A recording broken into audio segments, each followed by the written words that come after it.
Welcome to another episode of the Power Hour. I am Steve, along with the urban sensation, NWA Zone, the icon known as C-Red. Hello, Red. Shit, that's the shit look. And tonight, as always, doing the graphics and blowing our mind with his efficiency is the one and only PX, the hardest working man in professional wrestling today, perhaps. How's it going, Steve? It's going, but we're gonna have some fun tonight. Joining us shortly is our guest, Primo Loko. He's been on our show before. WWE chef, former CSW superstar, Windy City product. So he fits right into our narrative here on the Power Hour. But while we were in the green room talking about this show, Red had a very specific way he wanted to start tonight. And I just think that's as good a way to start it as any, because I'm curious to see why he said that. So, Red, how do you want to start this show? Fuck Turtle. I said it. Fuck Turtle. So why? Why are we fucking Turtle? Turtle's our friend. JFW, we remember in December we had that whole thing. Why fuck Turtle now? What did he do? Did you see a match he put together? Talk to me about it. I've today I've been a little tied up. I'll talk to not that today. No, he did this shit yesterday. Over the last couple of days, I've been a little tied up and I haven't been. So tell me what you got. What do we got? Shaq Jordan. Somebody else I can't remember off the top of my head. Brutus Owen Westwood. There you go. Wow. That's that bullshit right there. Fuck Turtle. See, earlier when we were in the green room, I said free your mind and the rest would follow, making a reference to our crash-tested duet of En Vogue. I didn't realize I was pot-shotting Grin.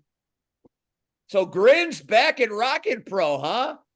Damn, Red, is he going to free your mind again? No. It's a Kicks on 66. So when we're outside in the sun enjoying the IM production of Access, Grin's going to be wandering the grounds. He's going to find you. No.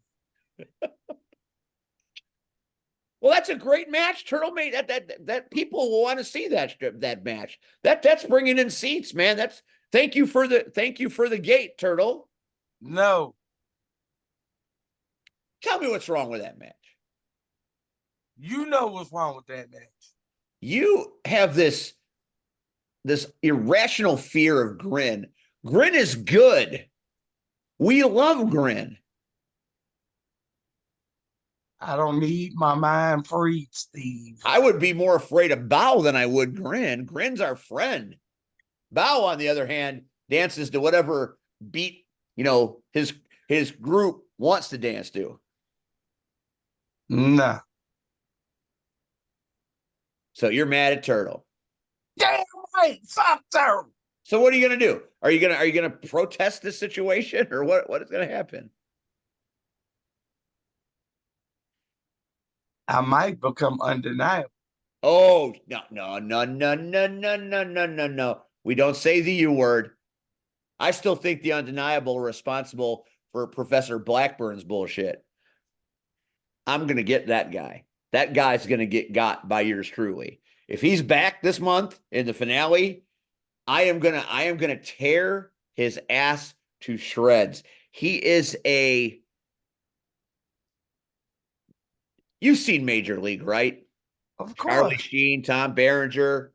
We love that movie, right, Red? That's part of our history. Right. You remember that broadcast booth? You had Euchre and the guy that couldn't say shit.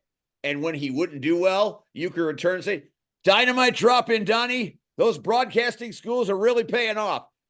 Fucking Professor Blackburn is useless on commentary. The man says 10 words a match. And then he'll say, "Well, I only say 10 words because you say all the words." You're goddamn right I say all the words, because that's my goddamn commentary table. And I share it with C-Red, so it's our commentary table, technically. But it ain't Blackburn's commentary table. That's for goddamn sure. Over my dead fucking body. Steve, it's not ours. We're just using it. It's Shelly's. It's technically Shelly's, but I'm Shelly's tag team partner, and she said it was okay that I called it mine.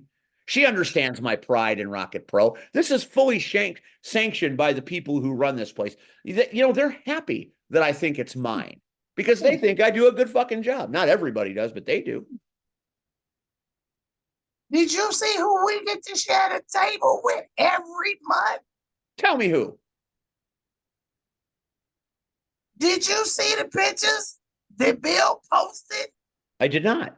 Again, I told you I've been This very. was last week. I've been listen, dude. I will explain everything, but I've been out of the loop for a minute. When you go, Bill Shelley,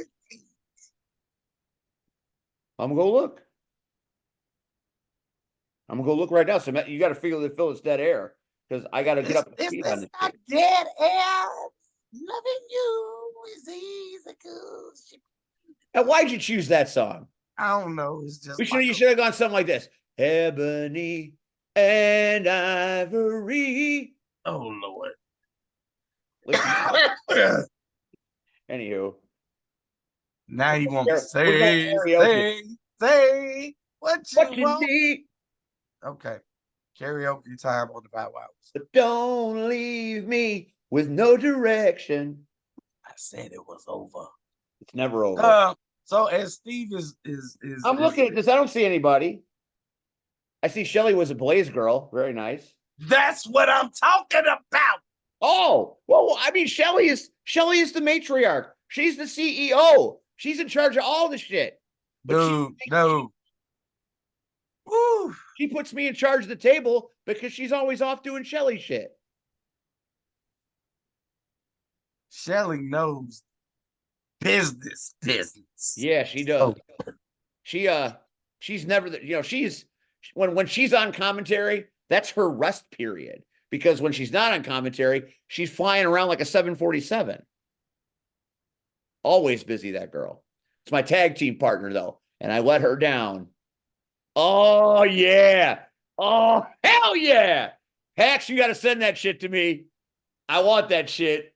Like McCartney. I got you. Here on the Power Hour. Pat. Yes, Grandpa Red? I love your afro, Red. Your afro is to die for. You want to stay my grandson? I do. I preferably, yeah. Stop it with the graphics. We all know people are the same wherever you go. They is good at bad. Anyway, Everyone. So hey, this is what happens when a guest is fucking late. You gotta kill dead air until that time. But let me say this, and I think I said it last week, but you did not. You didn't cost the match. You might have gotten pinned, but you got distracted. And again, that was based on Blackburn. I took my eyes off the prize, Red. That's on me.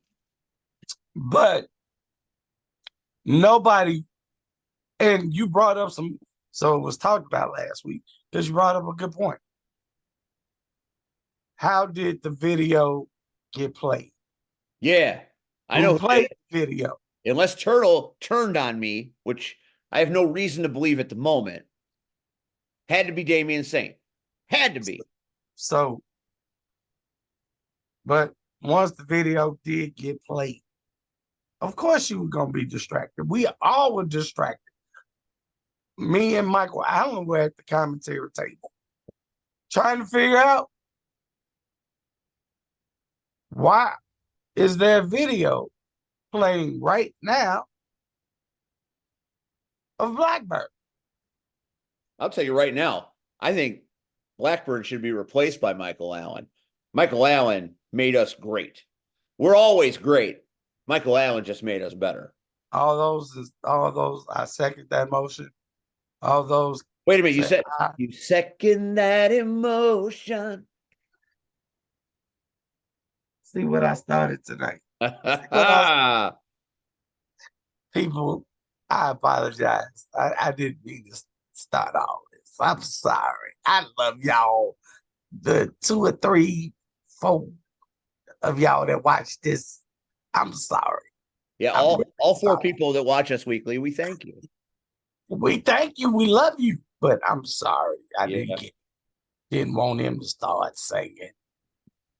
We got some more songs. We got plenty of time before Primo gets here.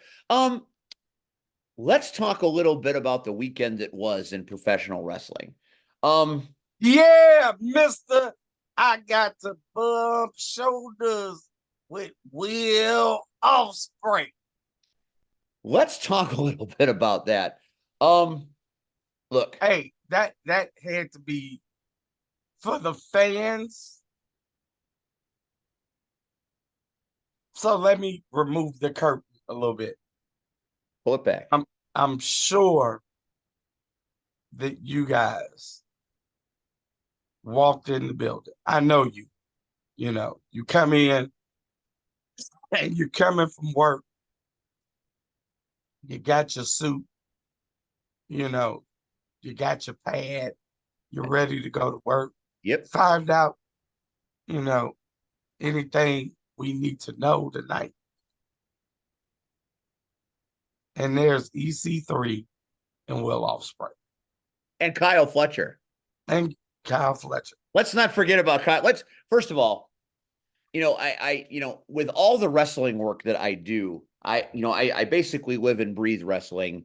Whether it be the Power Hour, promoting shows that I'm in, going to shows that I do. I do a lot of work in wrestling, Monday through Sunday. It's a whole week for me. I try to get to watch as much as I can.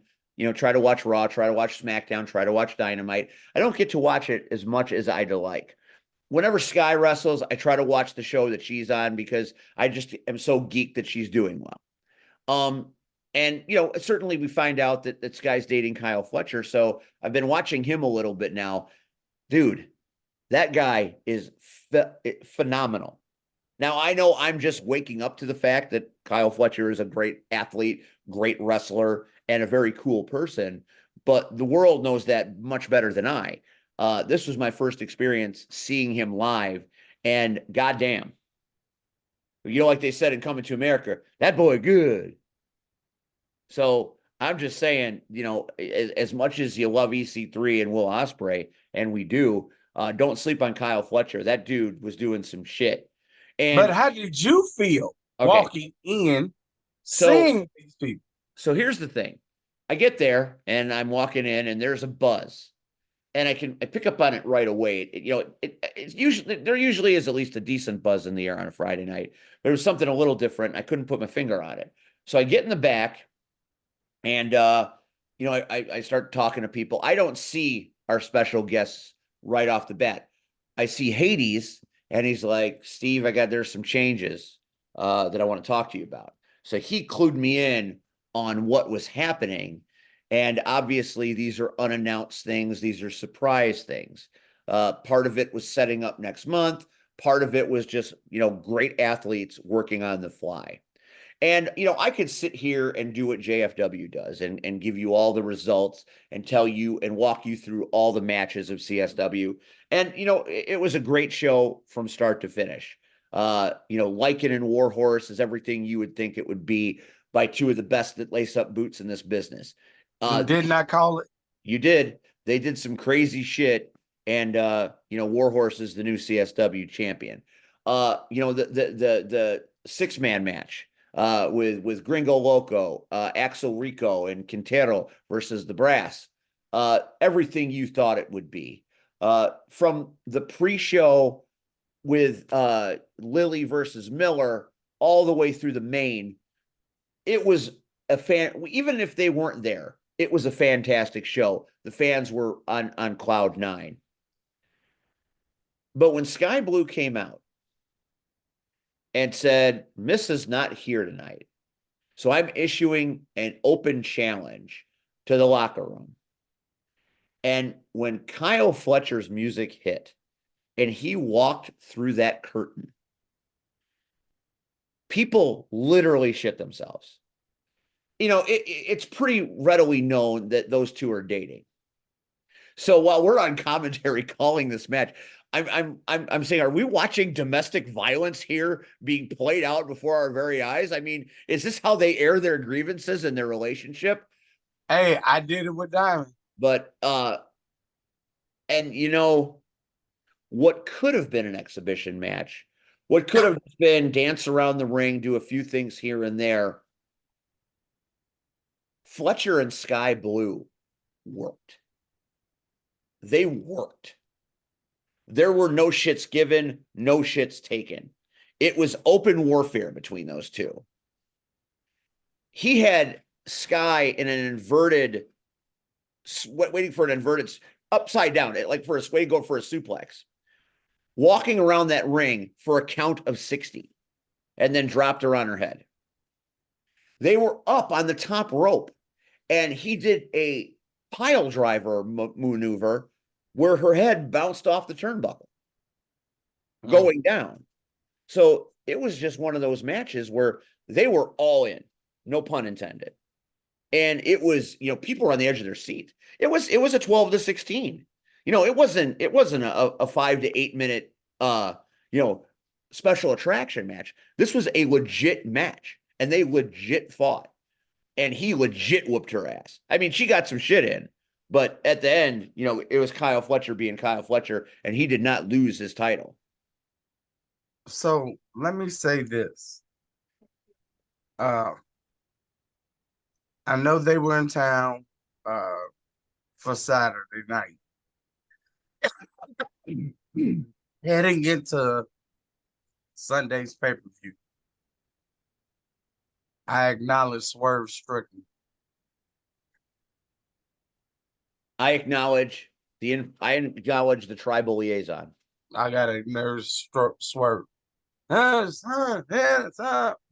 Okay, so and while I might not be fond of EC3, I think for all of them to show up at CSW, and they didn't have to. They didn't. I think, that was pretty cool of them, to take the time out. And I'm not going to say help a little promotion.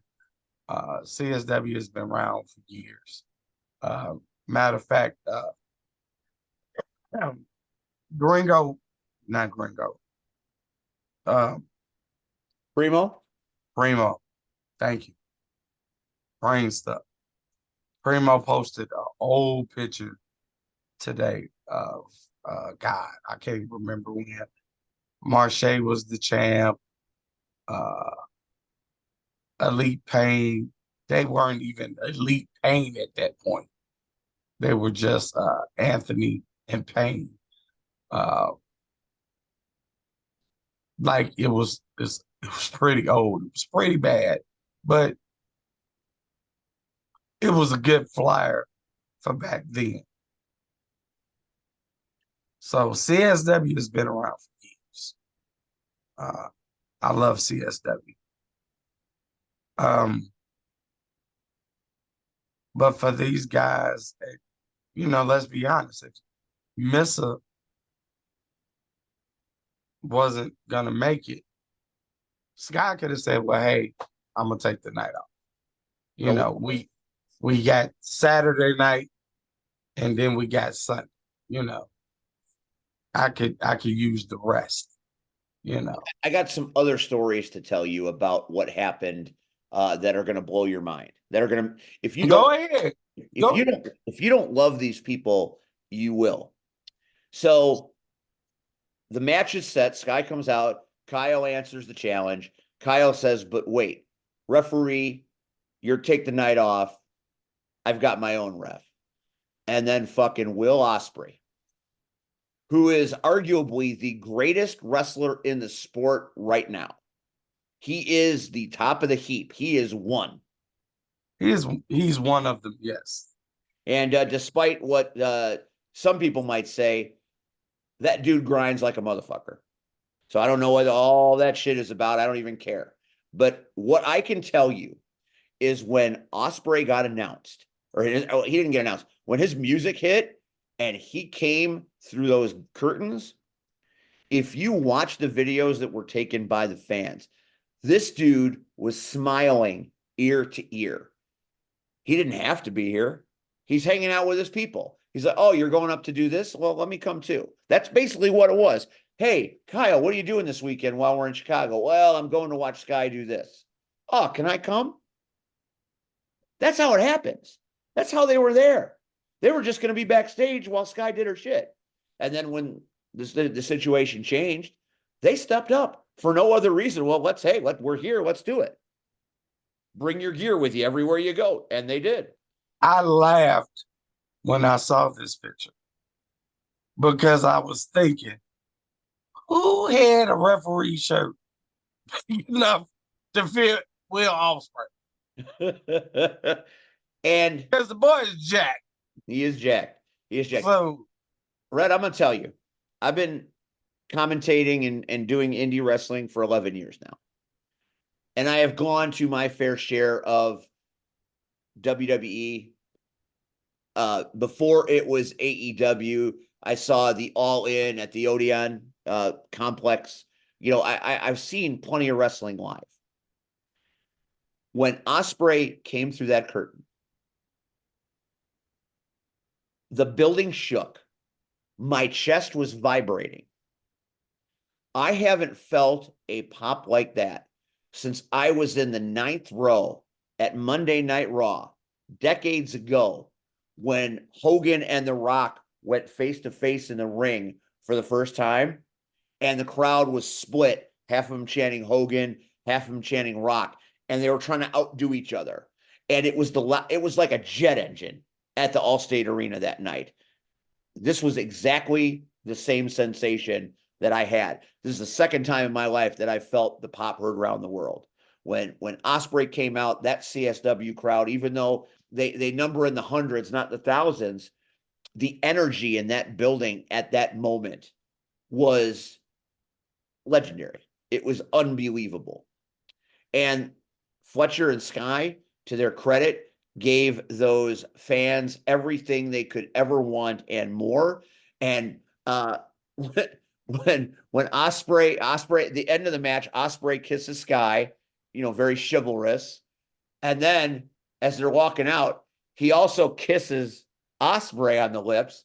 And then Osprey sells fainting.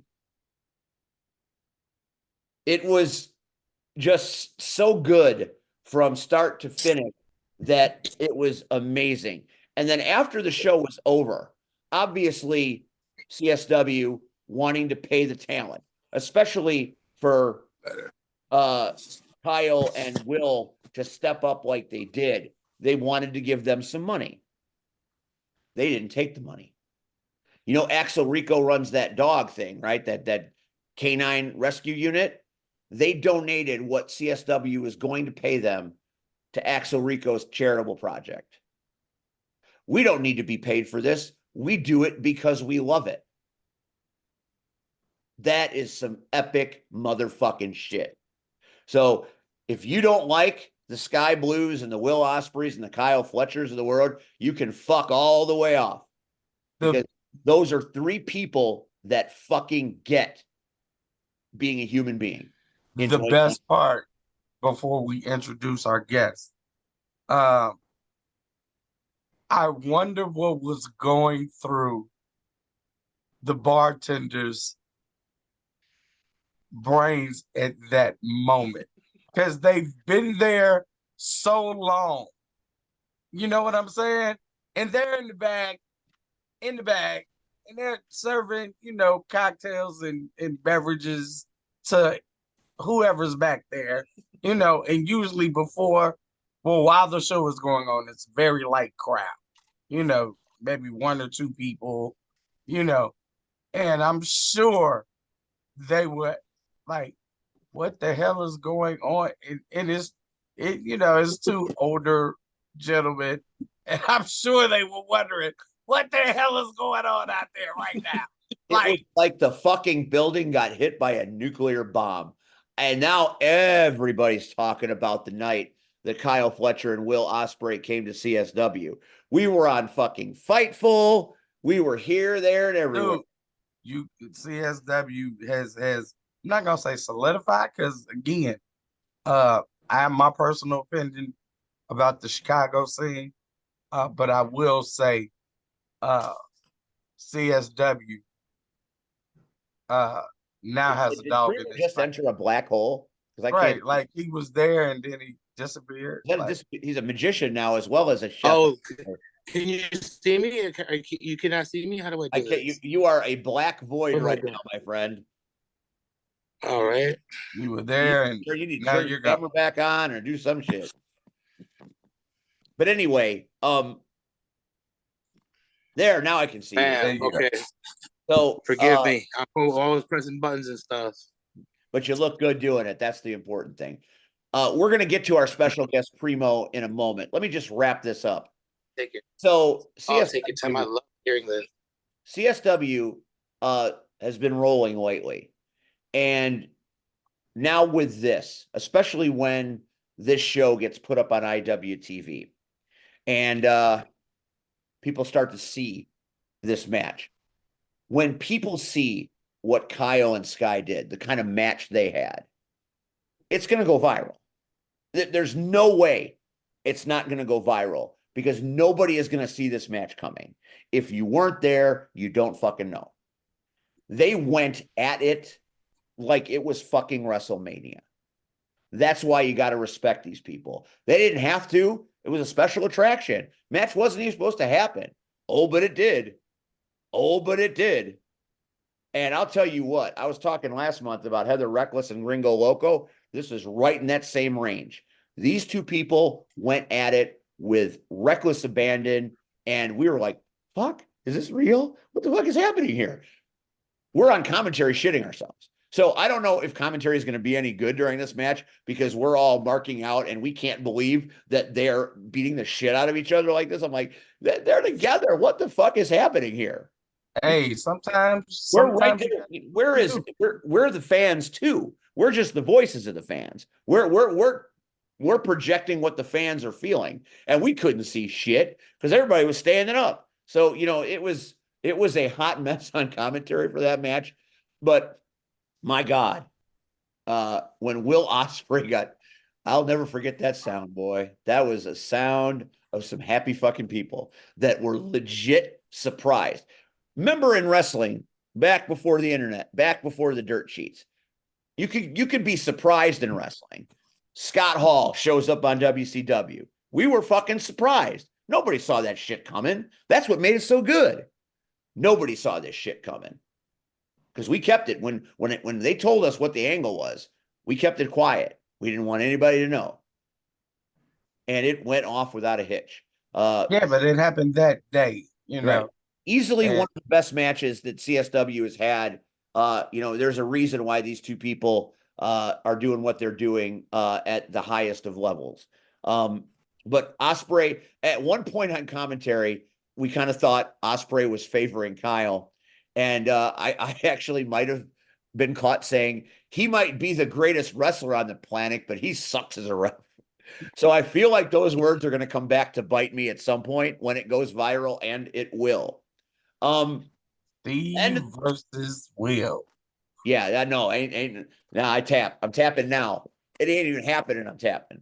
The end of the show, obviously the Hate Keepers did what the Hate Keepers do. Warhorse is your champion. Uncle T comes out to try to help Lycan. They both get beat down. And then another fucking surprise. Oh, how about NWA World Champion EC3 walks through the gate to deliver the justice and then challenges Warhorse to a title versus title match at V for Vendetta, which is in May. So That's awesome. There's your main event for next month. EC3, the holder of the 10 pounds of gold, taking on the Warhorse. And what date is that, sir? That, I believe, is May 24th. Don't quote me on that. I haven't seen a flyer yet, but I thought that's the day we decided. And we're getting Ashley D'Amboise back, which makes me very happy. She's she's back from injury and doing good things, and she will be back at CSW. So all is right with the world. I got to work quite a bit with EC3 this past weekend, and I will tell you tales of that. Yeah, Friday, May 24th, CSW V for Vendetta. That champion right there, EC3, taking on Warhorse. Someone's walking out of there with 2 titles. Either EC3's going back to Hotlanta and NWA with the CSW title, and he said he's collecting it, or Warhorse is going to be the possessor of the 10 pounds of gold. So that's some shit you're going to want to come see in Franklin Park, I'll tell you that. What do you got there, buddy? Little picture of Jazz in red. I don't know how good the quality is here, but this is from 2016. A picture of C-Red and Jazz, just random, scrolling through. Yeah, we saw your post today. I want to talk about that. So, and all in all, CSW show blew the minds of everybody that were there, and they'll be talking about this show for a long time. Another match that was really good, Marche Rocket taking on Richard Holiday with the M80 band. Richard Holiday is a phenomenal athlete and pretty incredible at what he does. So there's that.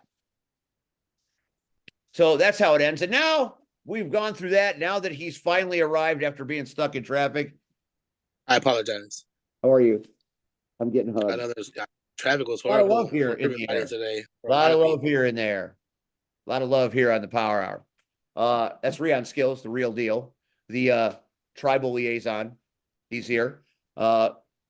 Which means I'll have to feed him at some point. So I'm going to step away when that comes. But tonight we're here because we welcome back our good friend, CSW superstar, Windy City guy, WWE chef, one of the good people out there in this world, Primo Loko. Hello, Primo. Hey, thank you. Welcome back. It's been a minute. Thank you for having me again. I appreciate it. I love that the CSW lead superstars, men, both front and back, are going to get the reaction from the past weekend show and all of the success they've been doing with teaming with NWA and having so many resources and so many young people with passion. You hear that word all the time in this business, but when you come to CSW, Steve, you've seen it. All these years we built on it.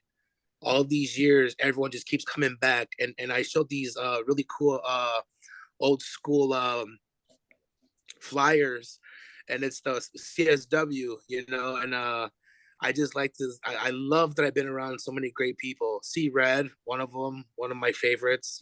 We go to this day. Today's the day. 18 years ago, I met. Well, today was the day I actually signed the contract that Sam made us sign for if you made it or not for the fantasy camp. And C-Red was a part of that. So thank you, C-Red, wonderful guy.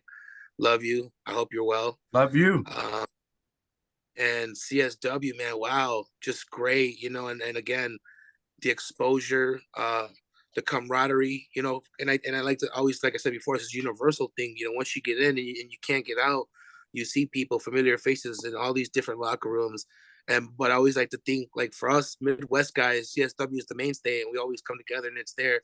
And I'm just thankful to have been been there, as long as I have. And I'm excited about the future, for CSW. It's so bright, so many great people in the back, the hardworking people. Of course, I won't name names, but there's just so many great people from the production. If you see their the videos, the all the animations, and how much time and effort they put to making the product look like, I want to be there. I got to be there next month. I got to make sure that I'm going to be there. And I miss that feeling. And that video that I saw slapped me in the face. It's like, Primo, what are you doing? That's where you belong. So, I have my own things going on, but CSW is always in my heart. It's tattooed on my body. So I love it. You are OG CSW as far as I'm concerned. Yeah. I got the CSW tattoo October 2010. And this is a real thing. I like pulling up the memories from Facebook because I've always been saying, and I'll have this little quote, CSW is a place where dreams come true. And for me, it is. That's why I got the tattoo. Well, for a lot of people, last Friday, it sure did. I'll tell you that.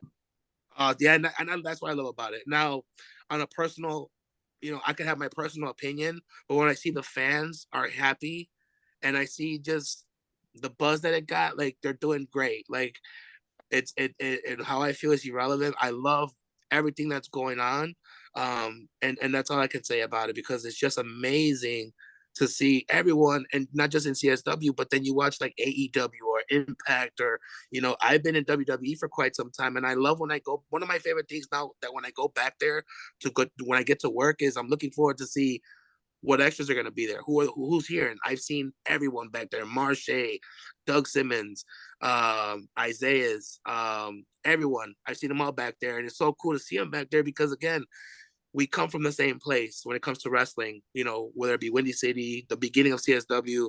So when I see guys like that back there that still have the passion, that are still hustling and never give up, it gives me motivation to never give up because today the topic that we're going to be talking about is concussions and concussion syndromes and traumatic brain injuries and those type of things and how serious they are. I don't know how much awareness there is or is not in the Midwest region, but it should be definitely a serious topic. If it's not talked about, we should talk about it and maybe spread the awareness a little bit, just out of respect to the people who deal with it. Like I know one guy, Vic Capri. A lot of people may not understand him solely based on what he deals with on a day-to-day basis when it comes to concussions. So getting to know him and what he's dealt with, I talked to him about symptoms and a lot of things I went through with medically with doctors, and wow, the things he told me and what I told him, concussions are very serious. Those are very serious things to take serious, and I didn't take it serious. Kind of sometimes I still don't give a shit, but that's just me being dumb. On a serious level, though, for my health and for my future, I guess end all be all for my full well health, my well being.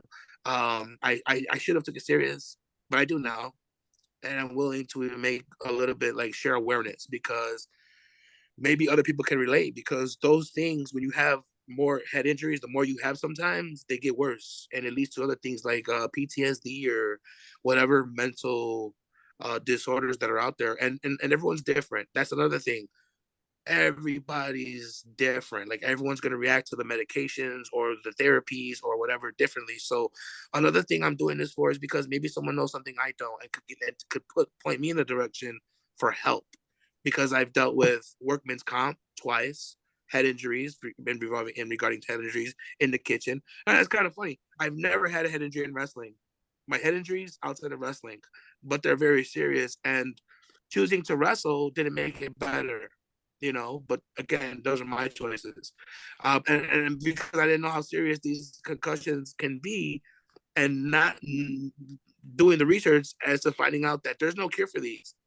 And you get one concussion, two concussions, three concussion, four concussion, and it just gets worse and worse. So those guys who took those chair shots back then and had concussions every night, I pray for them. I pray for them a lot. I do because I didn't take chair shots, but I had serious head injuries and I deal with it. Today, I had a doctor's appointment, and today they said some of the things that I'm dealing with are probably going to be for the rest of my life. It's probably permanent damage. One of them being I can't hear from my right ear. My vision's a little tapped when it comes to light sensitivity, and I ramble. If we do this, I'll do this all night. I ramble. I could talk all fucking day. But it's not as severe or serious as it could be, and I've dealt with it for many years, so I've learned how to cope with these things, and I'm able to go work in any kitchen. And luckily, since 2014, I've been battling these things, and I've had to learn how to deal with them on my own because there's no cure for them. Doctors will put you through physical therapy. They'll offer psych meds, mood stabilizers, and all these things to help or to whatever they think they're gonna do. But again, to each its own, and some things work and some things don't. And I don't know what works. I just know for me, there's certain things that have helped. Will I ever be normally 100%? Whatever normal is, I don't know. But I'm thankful I get to wake up, talk about it. I get to go to work still. I get the phone call. Hey, man, we need a person here. We need a person there. For the little work that we do behind the scenes for WWE. So now it's come to a point where they're calling me for people they don't just call me no more just to come work, which that's a guarantee. Now I get to bring other people in, and now other people are seeing and living dreams that they never imagined they get to see. And so that's a plus. That's a big, I always think giving back is big. So I'm always thankful for that. So in spite of the difficulties, I love that picture. In spite of the Do you know what the difficulties Ryan with the Matthews face concussion, means? Do you know what the Ryan Matthews face um, means? there's a specific meaning. No, yeah, it's timeout. So Rion is asking for timeout because I think he's got something to ask you. Go ahead, Rion. Oh, sorry. Oh, you're fine. You're fine. It's not so much as far as a question, it's a statement. There's two things, one pertaining to you and one pertaining to Steve. I'll make this fairly quick. As far as what you're talking about with doctors, I can say that firsthand. Just watching from the outside, there was back in PCW, there was a young girl by the name of Abby that had concussion, uh, took a headshot, said she was fine, but didn't go through the right protocol in order for her to be fine, so to speak. Went into practice, took a bump, everything was fine, and then she passed out immediately. Uh, it was a simple bump, nothing crazy, like a normal like shoulder tackle. Took a bump, fell down, passed out, uh, tried to get back up, and then fell face down. Um, Immediately, we ended up calling with people just to make sure that everything was okay. Uh, she's okay now, but at the time, she was not able to function. She could not process things. Uh, she, and the thing is that she never explained to people what was going on. She just said, "Oh, I got rocked. It's fine. Everything is okay." And even with them going through the procedures, she still kept saying, "She's okay. She's okay." And then she wasn't.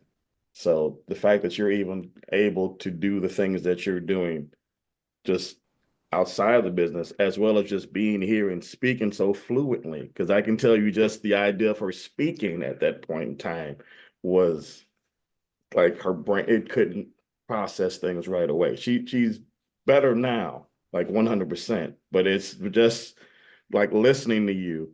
Like I've seen a couple of cases to where like concussions are very serious and it does not get talked about a lot. And it's something like just kudos to you for being able to do the things that you do. Just the idea of you being able to speak so fluently while you think it's rambling, it's quite the opposite. Like I'm impressed just off of what I've seen. It is kudos to you just in general. Thank you. Uh, the other thing, Steve, I will be back. There's other things I need to take care of. I'll still be on the line. Okay. But here you go. All right. Thanks, brother. I appreciate you. You're welcome. Thanks for all the help. Yep. Thank you. You never know. Thank you. That is my guy, Rion Skills, the real deal. And he is the real deal. Yeah, he was really kind. I met him maybe 10 years ago. We did a show somewhere together. Real nice guy. Rion is he's a classy individual, and he understood his assignment tonight, and he did it perfectly. And it'll be one of those things that I'll be thankful for a long time. Primo, let's get back to it. How many concussions have you had specifically? I mean, you said you've not had one in the ring. It's been in the kitchen. How does it happen in the kitchen? I mean, I know it's a very busy, very, very, very claustrophobic, not a lot of room, and there's a lot going on, especially in the kitchen you run. How did you get concussed in your kitchen? Okay, it happened on 2 occasions. The main concussion, I had my brain smashed in a car accident in 2014 amongst I was attacked. It was an attack and I got hit 5 times in the head right here. So I got hit 5 times with a baseball bat right here on my head. And after that, that was 2014. 2018, I was working for a place part-time called, I forgot the name of it. It was a pizza place. And it's a wood fire oven pizza place. And so we were trying to get the oven started for the next shift. And the guy who was running the place was like a bodybuilder, big, strong dude.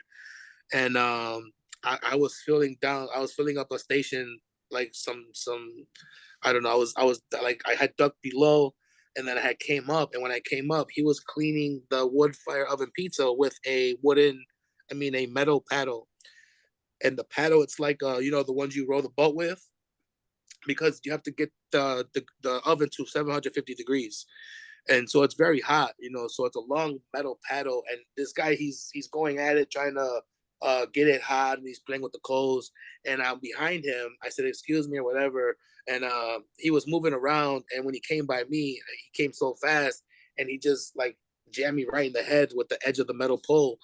He hit me so hard. I put down what I was doing. I got my car, went home, and started making meals. You This got was knocked the fuck Monday, out, so you had to cook some more. because on Monday through Thursday, I sold meals, breakfast and lunch. So that's why I did Monday through Thursday. And then the other days I did a job. So he hit me so hard, and my brain, it was like, you need to go home, cook these meals, and sell them, because that's what I always do.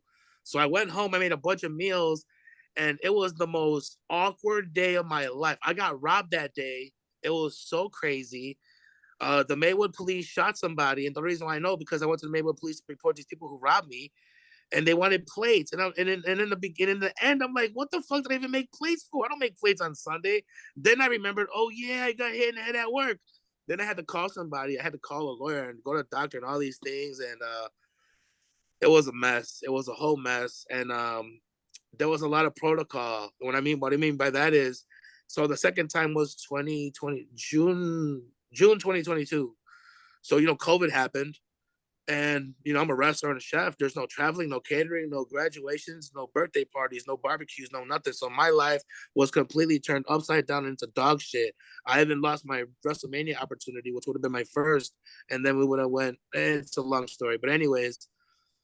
So I had to find other things to do. So once things started opening up, I didn't want to wait. I just wanted to make some money, because I didn't get unemployment or loans or none of that shit. I had to hustle and make food, and people weren't buying food no more, especially from the way we were doing it. And then there was no more funerals, which is one of the ways we were making most of our money. And it was bad, real bad. So I got a job at a place called Putt Shack, and we opened that place up. I helped them open up. I love opens.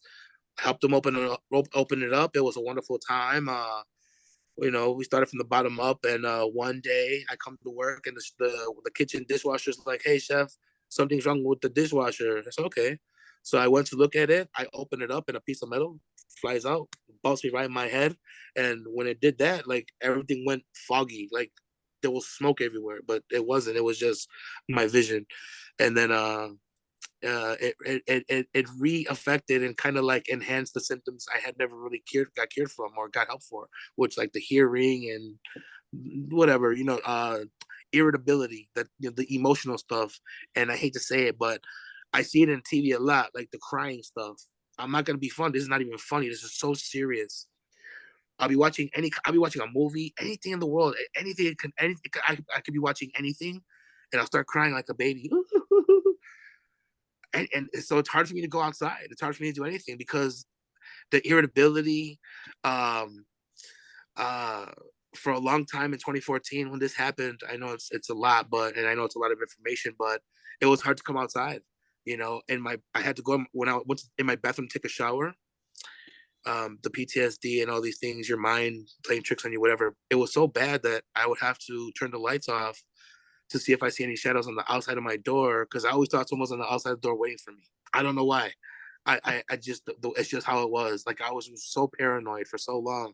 But the reason why I'm sharing these things is because I see them, and I hear about, like, Adam Cole when he came back on television. He told, like, stories about the symptoms and what he was going through. And at that time, maybe it was 2022, 2023, I was going through it, and I was having these real symptoms in real life, having trouble sleeping, not knowing if I'm asleep or not, kind of like hallucinating a little bit. And it was just bad, really bad. And then the one thing too I want to talk about is, when you go through this, there's like a protocol, concussion protocol. So these doctors, they're like, here's some psych meds, here's some mood stabilizers, here's some physical therapy, some speech therapy, and they put you through all these things. And as you talk to them, it's like they don't listen. And even one time they gave me this medication called amitriptyline or anatriptyline, something like that.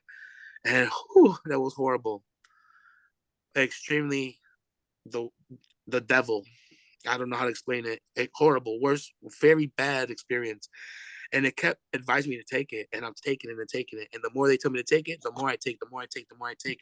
And I'm like, something's wrong. This is bad. This should not be legal. And I'm calling the doctor saying, "Sir, something's wrong. I need help. I need something." Like, and all they kept saying to me is every time I'd call, because I did call them more than one time, because I couldn't sleep for like days. They're like, do you want to kill yourself? I said, what the fuck did you just say? I didn't say anything about kill anything. I said, I can't sleep. I said, I can't. I just, the things I described to them had nothing to do with kill anybody. Then they'll be like, do you own any weapons? What? And they don't even let you finish talking sometimes. They just, and then so it kept happening. And it kept asking me, do you want to kill yourself? Do you want to kill yourself? I'm like, boy, I told the doctor, the next person that asked me that, I'm going to come to the fucking hospital and I'm going to beat the shit out of you. And then ask me that one more time. You're Because I not swear going to that's kill getting them. my You're just fucking going to nerve. beat the shit out of them. Oh, I'm not killing nobody. No, I want to kill nobody. I'll beat the shit out of them. Yes, because it gets to a point where it's like, when do I get help? Why the fuck are you offering me these psych meds? Why? What is up with this? Do you want to kill yourself stuff? So one day I called and I was trying to get help and I asked, is this protocol? And the doctor, it was like an emergency phone call. He called me back and he said yes. I was like, well, we need to get off of that. It's not working. It didn't work the last time we did the protocol in 2018. This is another workman's comp issue. Let's get over all that. Let's get an MRI. Let's figure out what needs to be done. The hearing, the eye thing. Let's get back into motion. I mean, why are they not doing what they're supposed to do? Why am I just sitting at home twiddling my thumbs? And in the meantime, I try to do my best by, going to CSW, showing up to the WWE. I did Impact, AEW, WWE all in the same month. That was a lot. But I did it with a smile and I did it with passion. But it wasn't easy because I still got to go home, try to sleep, try to come back the next day. And even Boz will tell you, he was in the hotel room not too long ago. I didn't sleep. I kicked back. I enjoyed myself. I went outside and walked around. I enjoyed the view. I had a wonderful time, but it's just something I got used to. So, just today, hopefully, with the good news, we might be able to get some help. But concussions are very serious, very serious. So, in time, I just didn't take the medications. I just like self-medicated, smoked a little weed, which is the one thing that really helped. And I don't care who don't like it. It saves you from a lot of bad things. And when those medications are put into your system, I don't know who's ever experienced it or not, but I don't ever want to go through it again in my life. So I pray a lot. I've got new hobbies, besides cooking, I do drawing. Anything I could do to get the stress. I do my best to watch movies because I love movies. I love to laugh. That's my favorite thing to do. So I stick to those kinds of things. And, I want to get back into wrestling, not, of course, physically, that I think that might be, unfortunately, not a smart idea, but at the same time, I'm ready to go. I can I use just might you on not be able to head. commentary. I need to get big business Levi out. Yeah, I told Buzz I want to do commentary or be a manager. Like I could talk all day. I got I know the history. I know the people. Let's do it. Let's give it a shot. Let's just do it. Let's just try it. Let's not let's not wait. Let's just give it a shot. Let's just try it. Test the waters. If it's good, it's good. It's not, it's not. And I won't drink no alcohol or nothing. I'll just come sober. I'll come prepared, and I'll come in a different set of mindset. I'll write stuff down and take it very serious and work with you, learn from you, whatever I can learn from you. I'm sure you'll teach me if we ever go that route. But I would love to do commentary because I love CSW. I love everybody in CSW, even Marco. Marco's a friend of mine, whether he likes it or not. I've always treated him with mad love and respect. And A lot of people say that about Marco. Marco's my friend, whether he likes it or not. Yeah, I'm being funny saying his name, but he always knows it. And I say that because I learned this in life, and it's just, I guess, a beautiful lesson I learned. I can't let nobody else's character affect my character, no matter how hard or easy it is. And sometimes we all fail. I failed many a times, but I still love that brother. I still love everybody. I always wanted to be loved because I love CSW and I love wrestling, and I think we all have that same common passion and the same common interest. So I always want to keep the peace, and we talked about it. We're wonderful. I invited the guy to my house, so, and that's anybody, the floor, the man on the door, the man on the floor says welcome. It doesn't have a name or skin color, none of that. It's welcome to anybody. So whenever in the Facebook, there's a lot of wrestlers. Now, I don't go public with it, but when I see a wrestler, on Facebook talking about his problems or whatever it is, I'll inbox him and tell him, hey man, you want to come over? My door is open. You want to come barbecue or something or whatever it is, come on over. That's what we're wrestlers. We're a wrestling family. We're not wrestling friends, or we're not, just some wrestlers. We're wrestling family. CSW, Windy City. So C Red can attest. And that's real because I've been through a lot, and I know what it's like to not maybe sometimes have someone to turn to or someone that'll understand. Because sometimes you will never understand. You just sometimes need someone to open a beer for you, hand it to you, and laugh with, or put a steak on the grill, some hot dogs and cheeseburgers and all that, or vegan. Some of you guys are don't eat burgers, so it's Impossible Burger, or don't eat meat or whatever. I feel we like could do it all. C Red should grill because C Red always takes pictures of his grill on a Sunday. I feel like y'all want to do get this. together I want to do and one have of like the these. Windy City banquet on a Sunday. Red doesn't like to cook for anybody. He just puts shit on the face. I don't ever get any of that shit. Red never cooked for me. I would love to do one of your shows where we cook outside. You guys come and we do everybody outside. We have a special Red. guest. Let's do it on a Sunday at your house where we cook at your house and I get to eat some of that shit. You know why I live at. My house is open too. My doors is open, and I would always love for you guys to come and we could make something of it. I did talk to you before about doing a cook-off, a wrestling cook-off. Yeah, we were supposed to do that last year. It just never matriculated. We got the summer coming, so maybe we'll actually try to get that done this year. Do a live power hour here at the house, and we'll give Primo the keys to the grill, and we'll have a little fellowship. Any kind of thing, some kind of fun competition in the spirit of fun. Get a few wrestlers who think, or they want to learn how to cook. We can just put them to the test. Versus Primo Loko in a steel cage of grilling. Come one, come all. Who can do it better? I'll actually team with Team Red against anybody who wants to go against us. That's totally different. Oh yeah, now Red's like, I'll team with Team Red because he's a wonderful manager. Yeah.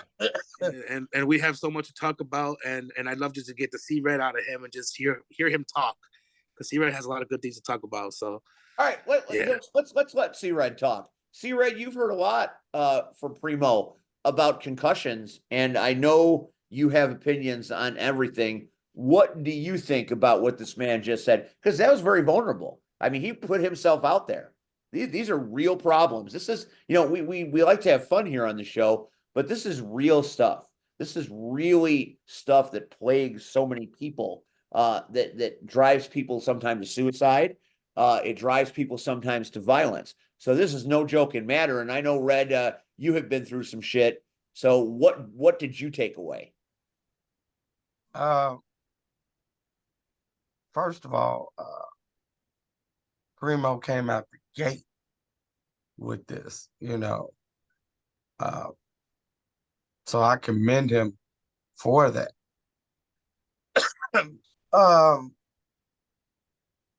God, why is his name slipping my mind? Chris Nowinski. He said it right.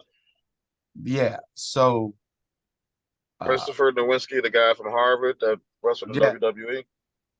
I don't know if he's still there. I don't think he is. But he was part of Tough Enough, right? Yeah. We're talking Christopher about Nowinski. Yeah. Yeah, but he left. But he is now heavy on research with CTE and concussions. During my time with Resistance, Billy Corgan brought him in.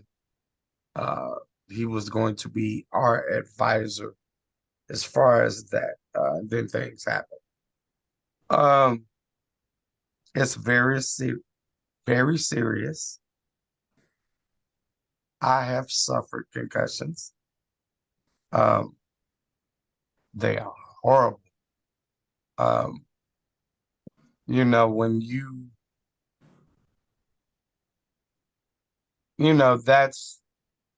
that's one of the reasons why we always used to joke when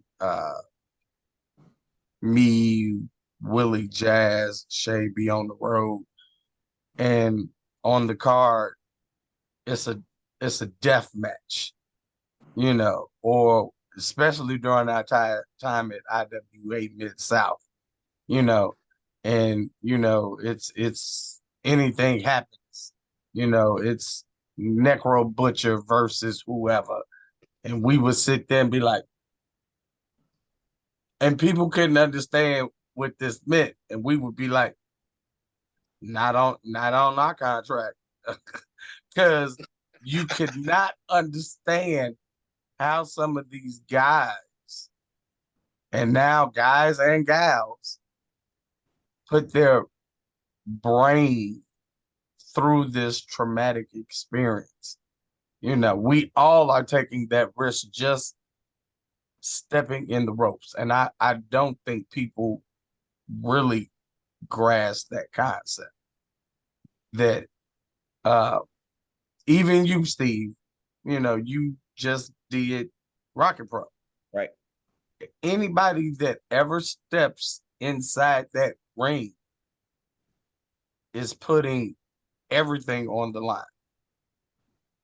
To entertain somebody that's about to go home in the next 2 to 3 hours,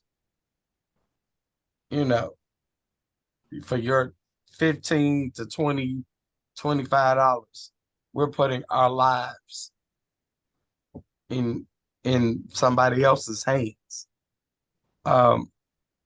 So concussions are very, very, not so much, they're important to the sense that we need to know more. And I think when we know more, as the old saying, if you know better, you'll do better, because we all want to be here. I can contest during my darkest days, Primo, he didn't lie. He hit me up. He was like, hey, man, you just want to come over and grab a beer? Or we could just sit and talk. And it was like, I hadn't put the two to two together, concussion. But I realize now why he did it, so I thank you for that. But I think if nothing else, I thank you more for tonight, of bringing that to the people that listen and watch our show, for the simple fact, concussion protocol and CTE is a very scary thing. And, it was almost like, and I hate to compare it, but it's the only thing that's coming to mind right now. It's almost like the AIDS epidemic. Remember, for a while, when we started finding out about people in CTE and concussions, it seemed like everybody that we watched play football, wrestling, it just became a domino effect. People we were like, yeah, that's my guy. Then And you it was find out. happening all along. It happened all along. We just didn't know it was happening. Right. But, and then I think the one that got me was Junior Seau. Yeah. Dewerson got me. Dave Dewerson got me. I mean, Dave got me because of the Bears, but to always have been a Junior Seau fan. Yeah. And then I lost my mind when he joined the Patriots. Like, I thought, I'm in heaven at this point, right? And then his tragedy happened. And it was like, wow, okay. And then if you noticed, it went back to being quiet again. Nobody's talking about it. Right. Like now the NFL did do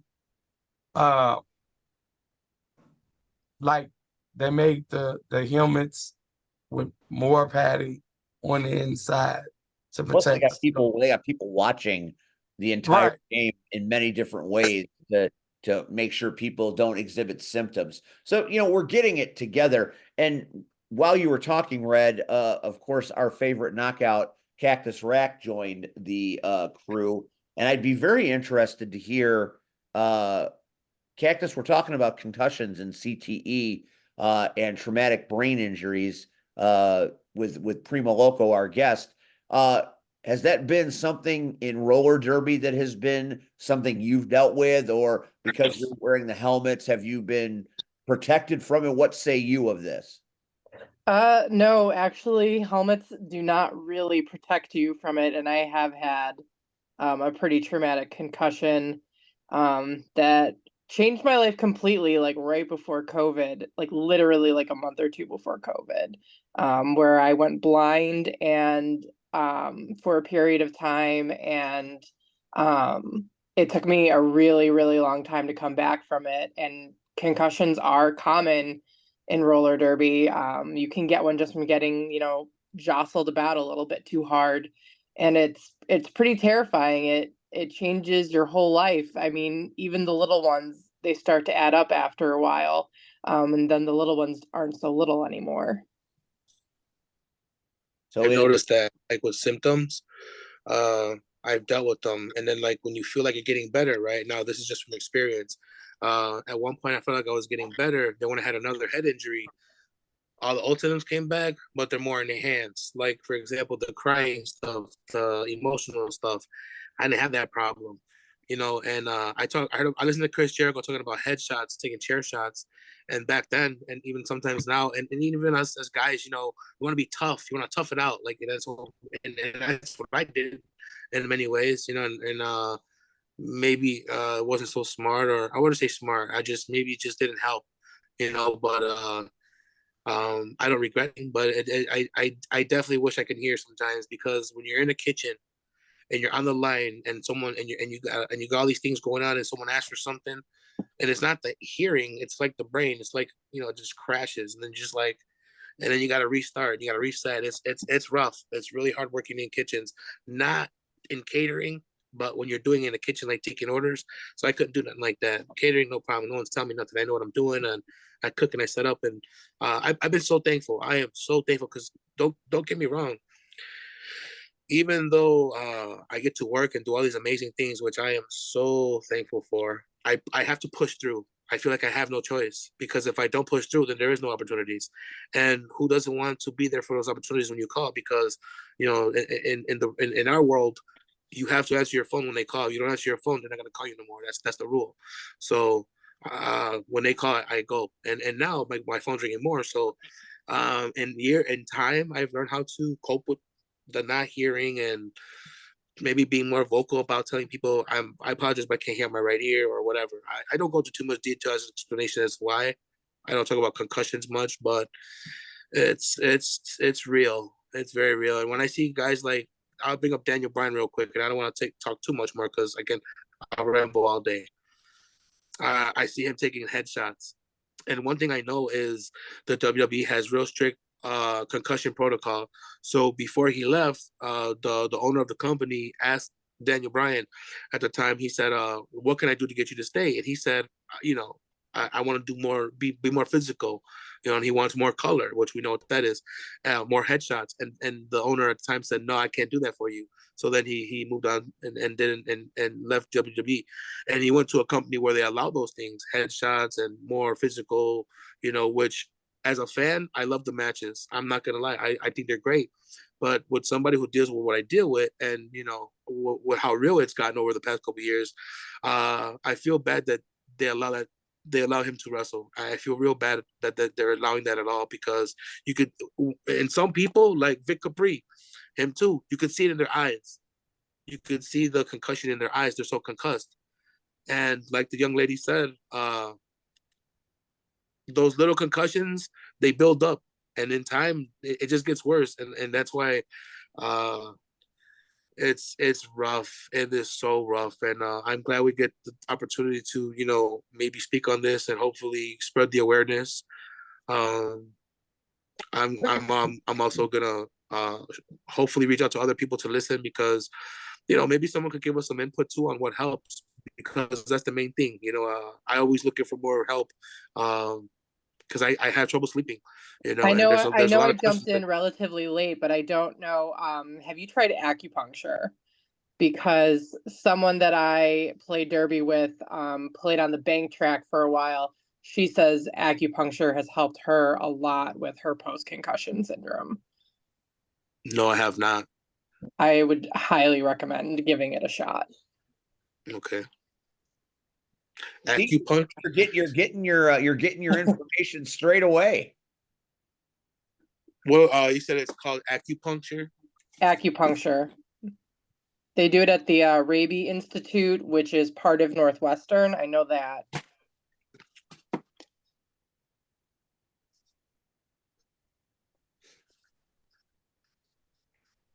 Maybe that'll provide you a little bit of relief from the demons that you fight.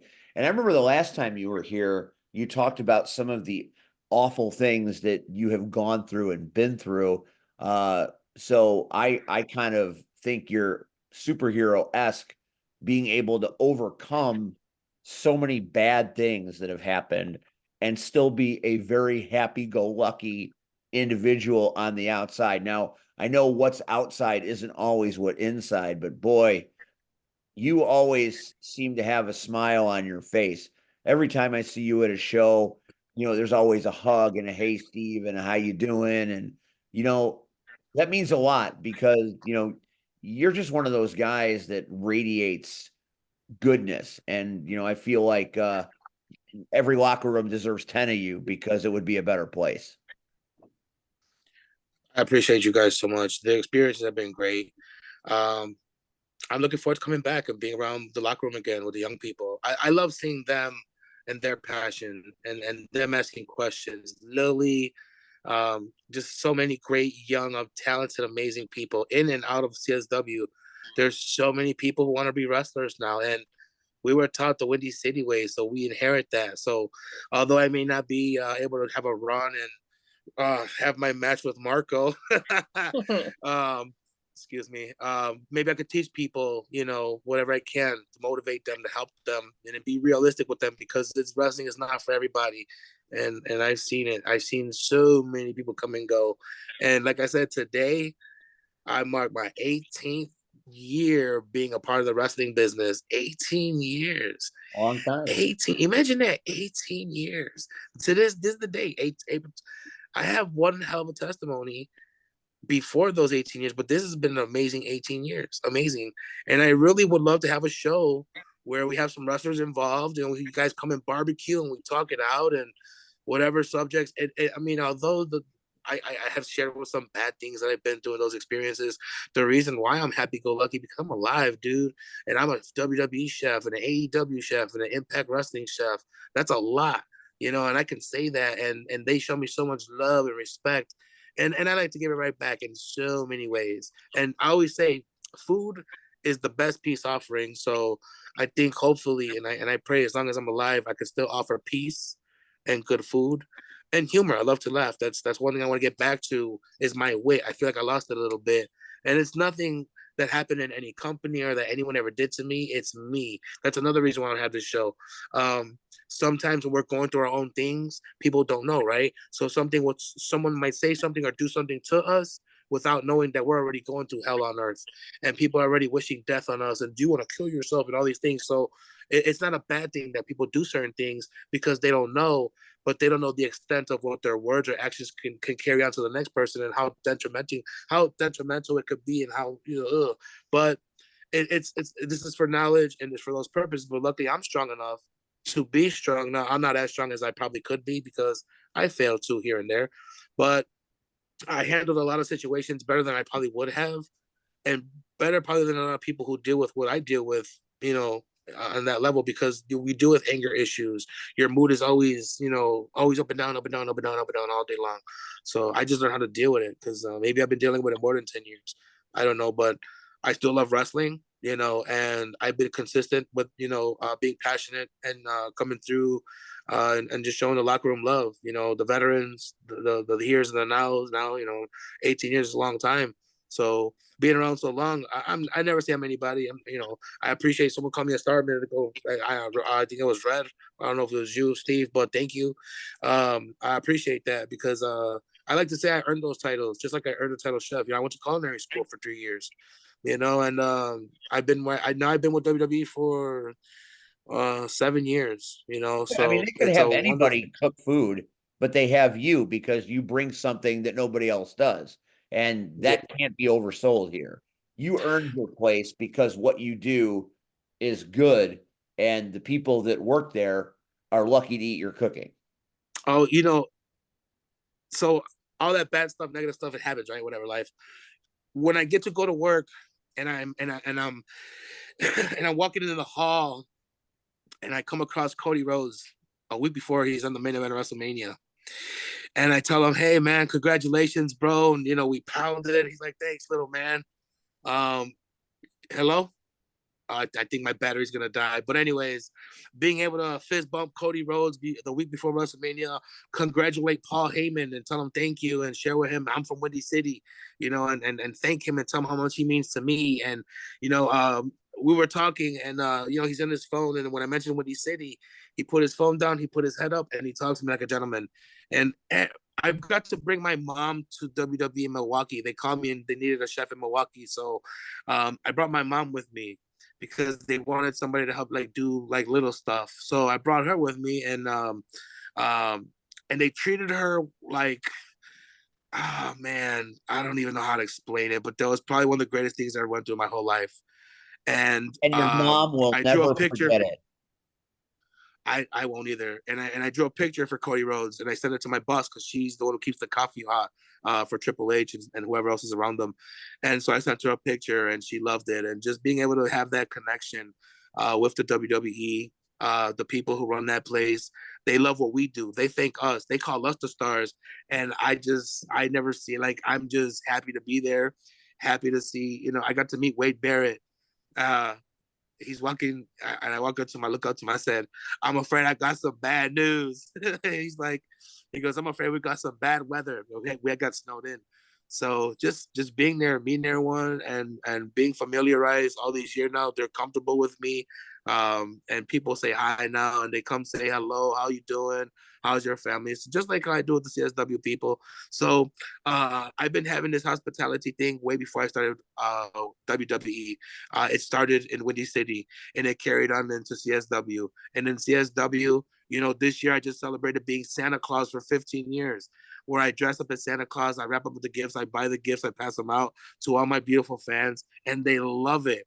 Love And it. one time, one year I was gonna stop doing it, and a veteran said, "Primo, man, you'll be surprised how many of the boys love when you do that. That's one of their favorite times of the year." And I'm like, well, then I guess I'm not gonna stop, because I don't want to like be a spoiled Santa. So Santa Claus, I think, will always be around as long as I'm around. Claus Loco, my homie, you know, he's out there probably collecting toys and building toys as we speak, but he'll be around any holiday season. He'll be there. So that's another thing. Hopefully, we can look forward to and see Red in November.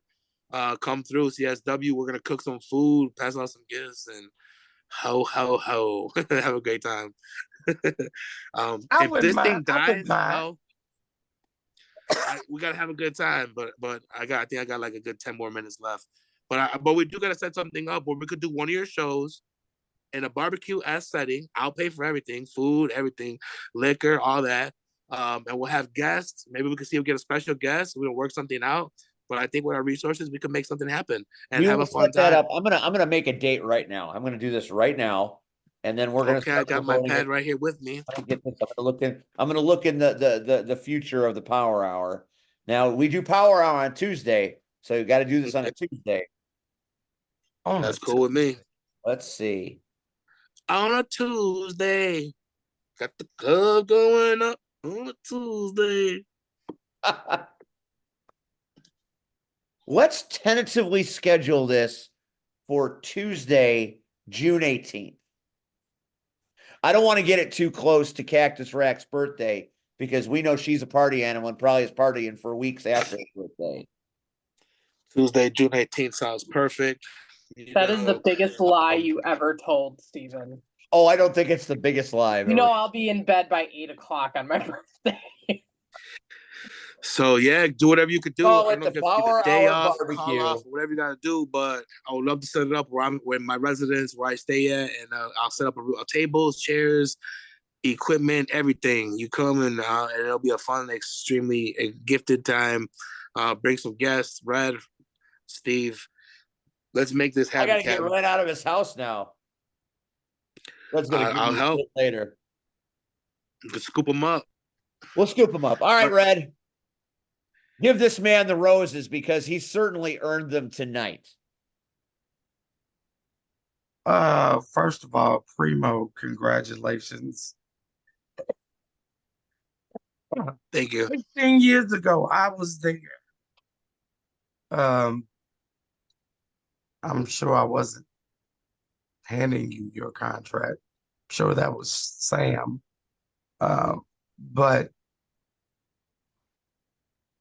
you proved, if anything, that you have been around for 18 years.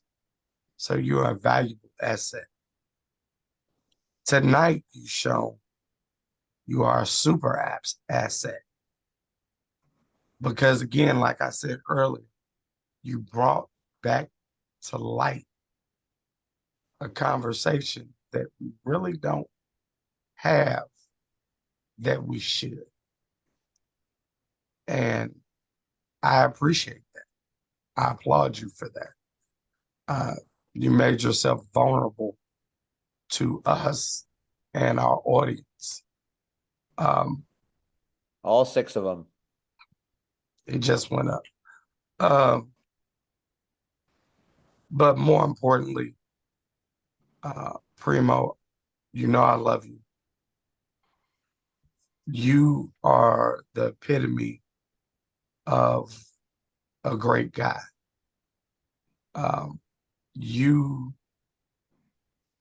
have a caring heart. And to me, you are the definition of a man. Regardless what has happened, negative or positive. But when negative stuff has happened, you haven't sat around, wallowed in it. You've dusted yourself off and you have pushed forward.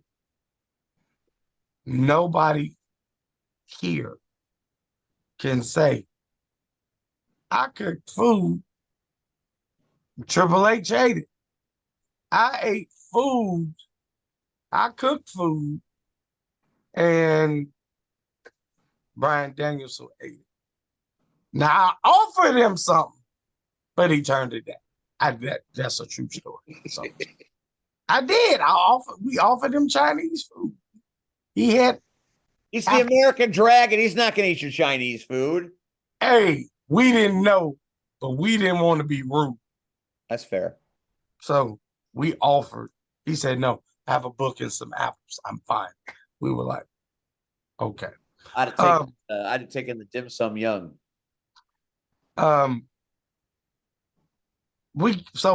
You are with people that we watch, or at least I watch, I know, faithful. Every Monday, Wednesday, Friday, Saturday, some Sundays. Me personally, I couldn't do it. Everybody is built differently for different things. That's because you can't cook. Just kidding. Just kidding. Brad, I seen some of your barbecue. I definitely want you to come and get down and stand side by side. I like what I see. You be cooking up some good stuff over there. The barbecue tag team of C Red and Primo Loco. Let's make shirts right now. The BBQ Oh, that would be brothers. cool. That'd be really The cool. BBQ Hey, bros. but I don't want to cut you guys off, but this thing's gonna die right now, and I'll hate to die if it to cut off in mid conversation. So thank you from the bottom of my heart. We love you, I can't wait to Primo. be a You guest. are I love you Ace's too. brother. Hey, I can't wait to be a guest again. Let's get this barbecue gimmick started for your show. June 18th. And bring us. That's the date. Okay. Put it in your calendar. Good. I got it written down. Acupuncture and June 18th. I'll try to find an acupuncturist. Yes, let us know how the acupuncture works.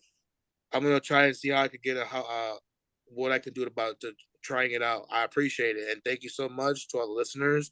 Hopefully, like I said, we help one person just with awareness or get some information that helps. That's what we do this for. So until next time, I'll see you at the matches and in the kitchen. Thank you. Bye, Primo. Take care, y'all. Thank you. That's good stuff right there with Primo Loco. Our favorite chef. He's hung up there in cyberspace. His phone's gonna die eventually, so he'll leave. There we go. Thoughts on that? That's we didn't even ask the question.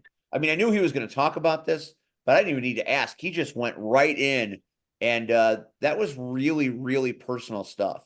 And not everybody likes to get that personal, but he certainly had an agenda that he wanted people to benefit from his personal struggles to get the help they need. And I think that is a very noble principle and crusade.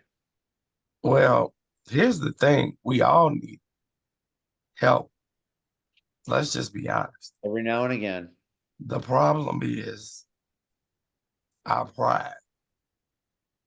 Rian always says, take away pride and ego. we are so that's the man wearing the bacon strip on his mustache right there. Or I don't know what he is wearing. God. It's a Euro strip. A Euro strip. Okay. That makes me hungry. I could go for some Euro right now.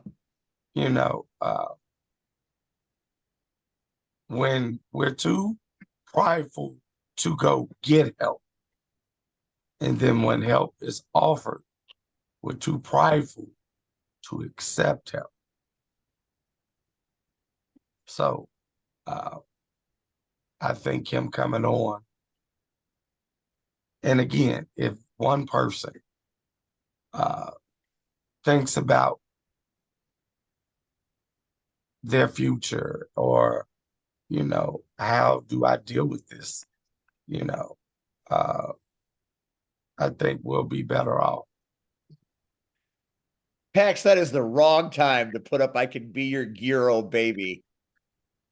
Red's having a sentimental moment and you're making jokes. All right. That was fun.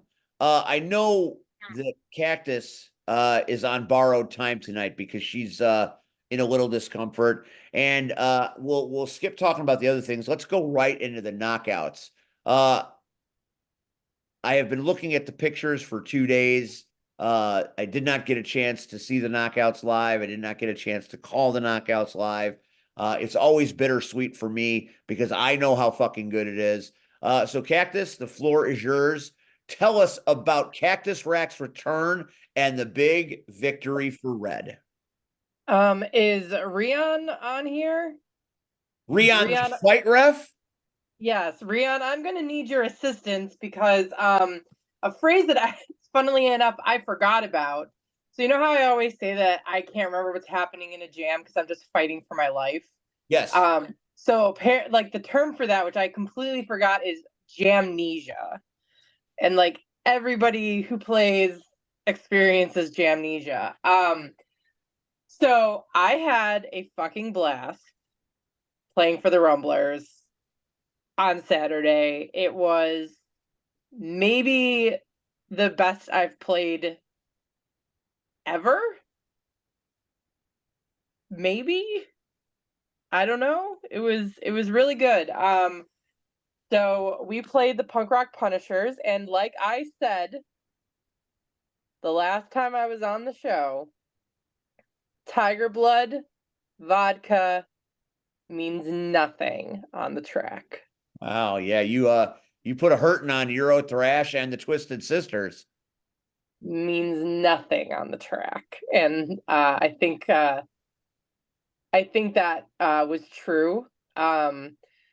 So yeah, I shockingly didn't get into any fights. What? I'm sure you're very surprised by that. I am. Um, And there's my Rion line- doing Rion things. He is the worst fucking fighter. Look at him. Look at him. What is he doing? What is he doing here? This is like right after he literally did like a somersault as well. Like right over. Oh no, that might have been a different fight where he literally somersaulted over Rion one of the taking fighters. bumps on that hard track. Yes. He fulfilled the It was- prophecy. Greatest fight ref ever. I will say the Did fight. you just? I'm sorry. I'm sorry. Did you say I was the worst fight ref and the best fight ref in the same breath? We got the pendulum swinging, my friend. Fair enough. I'll leave you. Go ahead, Cactus. We held a little bit of a lead up until the end of, right close to the end of the second half. Punishers pulled ahead, and then we just barely squeaked back to the front by the end of the first half. And then we kind of traded back and forth a little bit in the second half. And then I had this moment, and this like was a big deal for me because actually it's kind of, going off of what our guest was saying about CTE and concussions, is that something I have had a difficult time with since my concussion a few years ago is my track awareness. I really have a hard time knowing where everyone is on the track, and when and where I need to be in a timely fashion. And so it was like the third jam to the end, and we were down by a couple of points. And they sent out Sugar. The Punisher sent out Sugar. Ooh, that's tough. She's tough. Yes, she is fast as fuck. And she's fast. She's tough. She's scrappy. And she is small. Like she just like squats down and skates under you.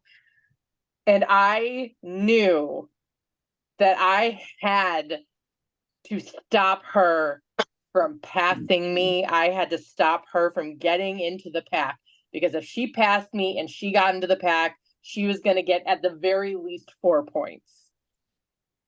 And she came around after she got out of the pack. She came around and she was coming up for her scoring pass.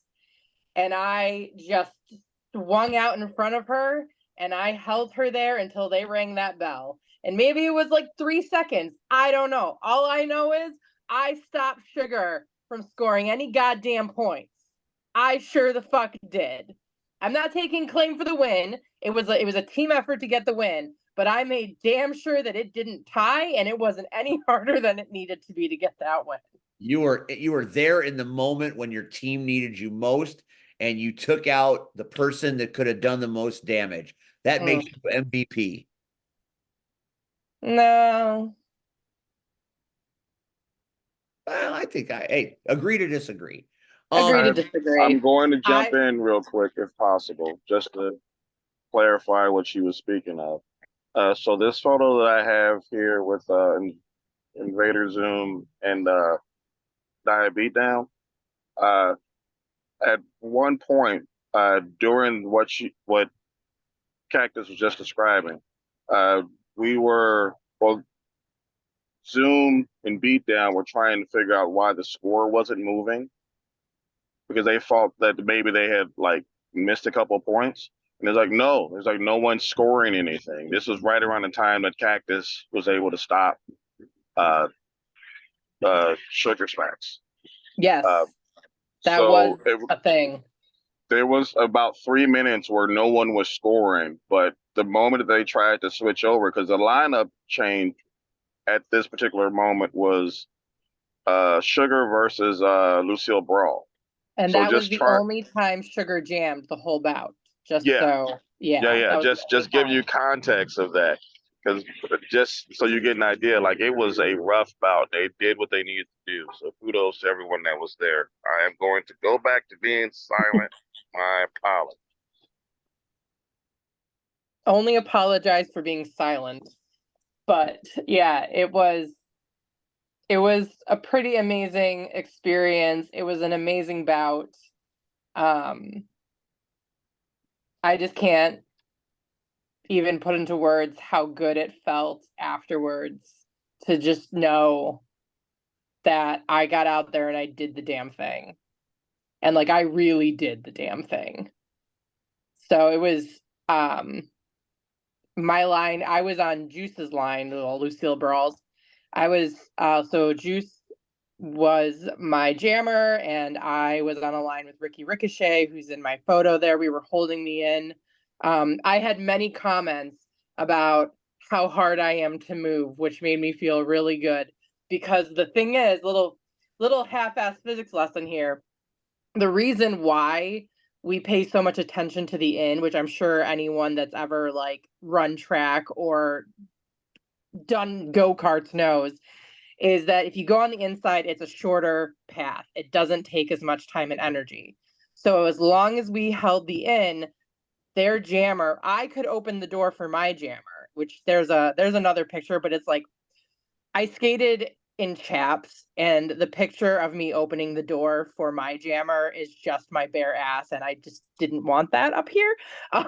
So so there you go. But I opened the door for my jammer and then I closed it again, which means I go from lane 1 to lane 2 to let my jammer in, and then I go back to lane 1 as fast as possible so that the opposing jammer can't come through, which then forces them to go to the outside, which takes more of their time and energy and gradually wears them down over the course of the night because they have to put so much more effort into going around on the outside because of the force that it takes to make those wider turns to try to come back into the in. And I'm just very good at. I'm very good at holding that in. I was not relinquishing it. And I took pride in how many people complained to me about me later on. So all in all, it was a splendid night. I'm sure I've seen pictures that the place was jam packed like always.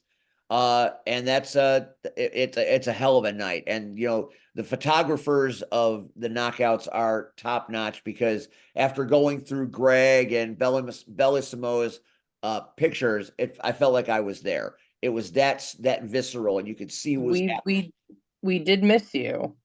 Well, I don't know if you now. Here's the thing about No, we did miss you. I think you and Nan would make a great pairing. Nan was biased. I understand that, but here's the thing. That was one of the things I popped most hard when I was looking at the pictures of all the people to take my spot as a commentator for the knockout. I am absolutely thrilled that it's her because I love her. Number one, she's fantastic. But number two, I think it's so cool that there's a knockout on the broadcast table to call the knockout. I feel like that should always be there. And when I'm back, if I get to come back, I would like to do a 3-team with Ocho, Nan, and me, because I think that would be great. That would be awesome. I'm still going to be gone another month. I'm not going to be back until June. But like I said, if they still have me, I'll be back in June and Why wouldn't we have you? Again, like I said, you get somebody in, it's like catching lightning in a bottle. And I never dawned on me that Nan could do it. And everybody that I've talked to says she's wonderful. And it's what's best for the group and the team. And I love it. But eventually Nan is gonna be skating. So when Nan is no longer when Nan is back on her skates and ready to go, then I will gladly come back and do what I need to do. But until then, man, that was those pictures. I love that she looked the part, and I love it. I love everything about that positioning of a person. She is the perfect commentators, and she gets the crowd riled up just like I do. And yes. I love everything about Nan and her being there. I'm like, who are they going to replace me with? I'm thrilled. That is the greatest choice ever. Agreed. So I love Agreed. it. And it made it hurt a little less that I wasn't there, knowing it was an incredibly entertaining and good hands, because we started something there, and people message me all the time from the Homewood Facebook page saying we were at this show and we just love what you do and what they do. And I just am happy that the knockouts are thriving. That's my favorite part. Absolutely. And I do want to give a shout out to one person in particular. It was it was a rough night for me in terms of the fact that Hazel was at home sick and Andrew was in Wisconsin at Frontline. So there was nobody there for me. And I looked up into the stands and I didn't have my glasses on, so I didn't have my eyes. But I saw someone familiar. Yes. And I'm like squinting. I know who it is. I did some passes like under the railing, like is that who I think it is? Let me squint harder. And it was Barb. It was the amazing Amazon Natasha Crane. So she sent me the greatest thing. So I'm getting ready to do commentary. We're getting ready to start, or we're getting ready to start the second half, after the intermission. And I get this message on Messenger, and it's Barb taking a picture of the empty stage. And she goes, "It's just not the same without you." Yeah. And that made me melt. And I love Barb with my whole heart. She's my Star Trek buddy. I love her husband even more. He is my maestro. Yes, we are amazing Amazon stands in my house. I trained with her at I trained with them at SCW. That was one of the first people I chain wrestled with. I love Barb. She is one of the all-time great human beings that I have encountered in my 11 years in this business.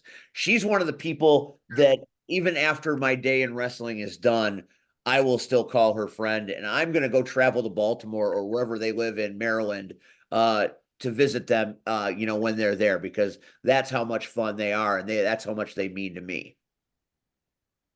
Agreed. And I'm putting tires on her. They're the real ones for bringing me burger cookies from Maryland. Yeah. They brought me like 3 packs. I was like, I'm never going to be able to finish these. I'm putting tires on her Jeep this Saturday, so we're going to take good care of the Amazon. We want to keep her mobile. Yes, we do. But yes, it was wonderful. I had a wonderful time, and I just want to say, like, the Rumblers I have not played on the Rumblers in quite some time, and I just want to say this before I'm done. And one of the reasons I switched out was because I didn't feel connected to my gimmick on the team, and that really changed. And just the dynamic with why am I blanking on our bench coach? Like Crimson as the captain and Silent Siren as our bench coach was just like a really wonderful dynamic. And a couple of things that you missed was that because we had so many cow folks, we sent out an all cow folk line. So it was me, Pistol Whip Pearl, Ricky Ricochet, and then Fanny Oakley, and then Lucille Brawl put her handkerchief over her mouth as a bandit and came out as our jammer. And so each side has things that they say.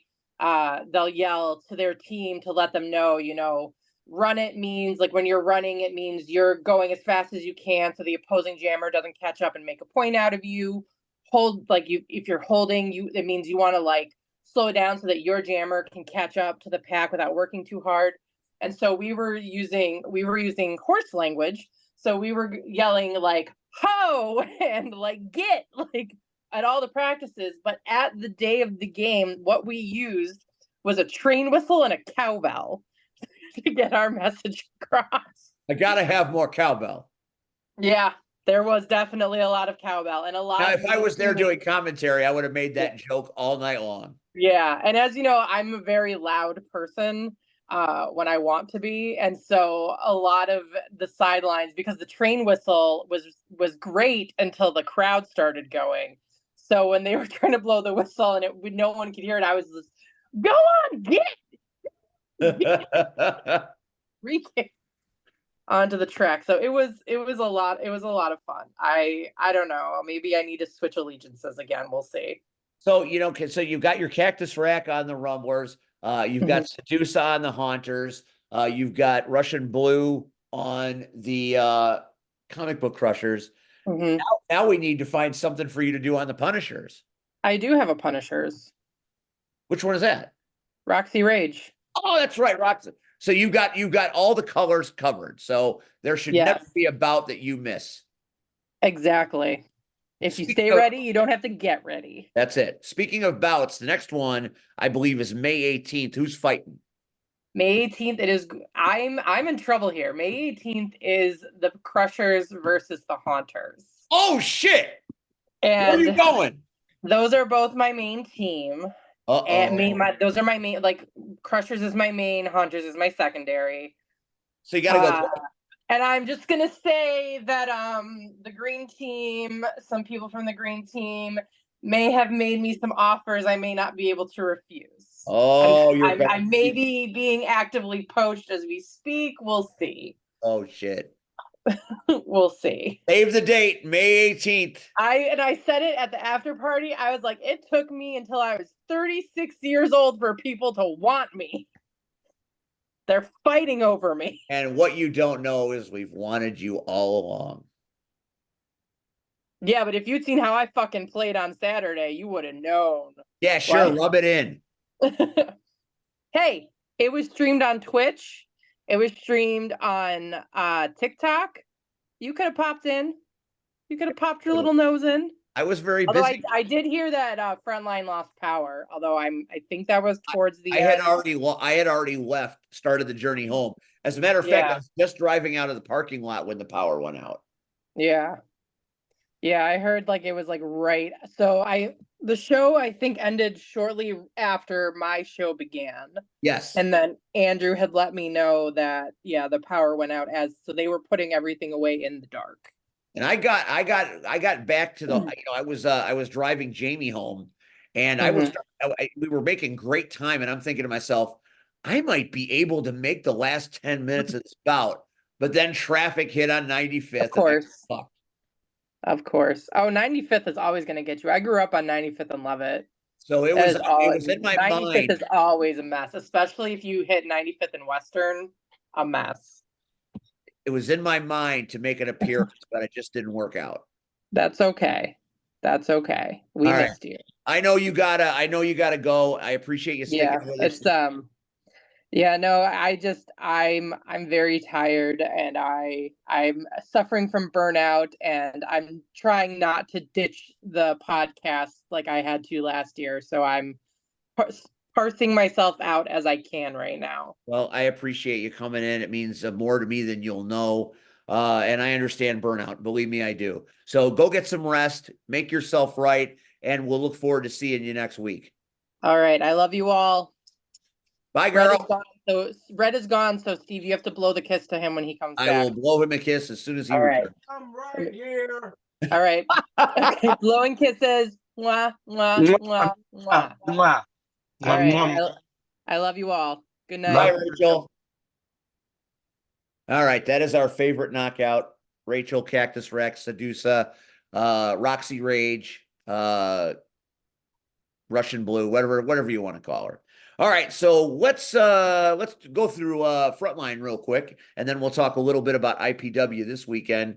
Frontline Pro. This past Saturday at Oak Creek, right by Milwaukee, Wisconsin, we had a little bit of fun, and something that has never happened for me before in wrestling in 11 years. I have never got to spend time with a featured talent and talk to them and be a part of the world to the point where, we develop a bit of a friendship. That happened for me with EC3. There we are talking to EC3 on commentary. I got to do one of my In Focus segments in the ring prior to the show where I got to interview EC3 one-on-one. It started Friday night at CSW where he came in to challenge Warhorse. But unfortunately, EC3, that jacket he's wearing right now, he left that behind in Franklin Park. So I'm driving home and I get a call from Jason Hades and he says, "Hey, have you left Franklin Park yet?" And I'm like, "Yeah, I'm about halfway home." And he's like, "EC3 left his jacket. You're working with him tomorrow, right?" And I'm like, "Yeah." And he's like, "Well, can you go back and get the jacket?" And I'm like, "Well, I wonder if Turtle's still there because Turtle and Jamie live kind of close." So I was thinking maybe Turtle could grab it and I could pick it up at his house. Turns out Turtle was there. Turtle got the jacket. I went and picked up the jacket before I picked up Jamie, and we took our sweet time getting into Wisconsin. You have never seen a man more happy to be reunited with his jacket. And that's how our friendship started. And he was so nice to me and talked to me so often through the show. I've never had that. I've been on shows with Billy Gunn, Diamond Dallas Page, Ron Simmons, Rhino. I mean, you name it. I've never had the kind of relationship and camaraderie with a superstar before. And, he's NWA and I'm doing a little bit of NWA. So I get to see him again on May 3rd. And then I get to see him again in May at CSW. So it's pretty cool experience when somebody you respect, especially the man that's hauling around the 10 pounds of gold, which to me is the most prestigious title in history because it's been unchanged since 1946. And Dusty's held it, and Ric Flair has held it. All the greats. And to be a part of his world for a little while, boy, what a fun experience that was for me. And I thank Jamie for the great pictures because, we were looking to feature him and have him be big, and it was so cool. Frontline is always an amazing show. And the best part about Frontline is they don't do it for the money. They do it, and everything they make, it's donated to, causes for wounded warriors and all of, to help veterans because Ben was a veteran. And, a lot of them are veterans. So it's really cool to be a part of it. And that hat right there that Ben is wearing is the hat I'm wearing right now because Ben's hat got thrown to commentary and I put it on and put my headset on over it and kind of had a Paul Heyman look going for about 10 minutes. And I had bought a hat the previous show and I forgot, he never gave it to me because I had to leave quickly. So I said, "Where's my hat? Here's yours." Said, "Well, just keep that one." So right now I am rocking an official Bulletproof Ben McCoy hat. Thank you, Ben. So Okay. there, Paul Heyman Steve, right there. Ready to do, all I need is a cell phone. I could do ECW. No, we don't need Steve E. Dangerously. EV Dangerous. Oh, I love it. Yeah. Let's go. Shaq Jordan was incredible as always at Frontline. His fight with Ragnar the Ruthless was amazing. Ken Anderson and Coda Jacobs, pillar to post, spectacular. The whole show was great. Quinn Whittock versus frontman Jossie, one of my favorite matches of the night. Ryan Cross and EC3 at the end. That Ryan Cross dude, you know him from Super Wrestlers. He's been on this show as Ryor. He fought as Ryan Cross. Aha! Aha! It can be done. No. I love working in Frontline. I love it, even though the drive is long some months. It's such a great locker room. It's such a great experience. And Ben has total faith in me on commentary, which is something that I really appreciate because I work for 3 companies now where they all have faith in what I do and they give me a lot of leeway to do what I need to do. So I'm grateful to Ben for being part of the family, and Ben rewards his people. So in November, there's a show coming up called Freedom Cup. It's a big show of the year. It's one of their final shows of the calendar year. And this year, the big guest is none other than a former Olympic gold medalist, Kurt Angle, will be at Bakersville Bar and Grill doing Freedom Cup with us. Ben messaged me the other day. He said, Steve, sit down. Got to tell you something big. Kurt Angle has agreed to a in-ring sit-down interview with me at Freedom Cup.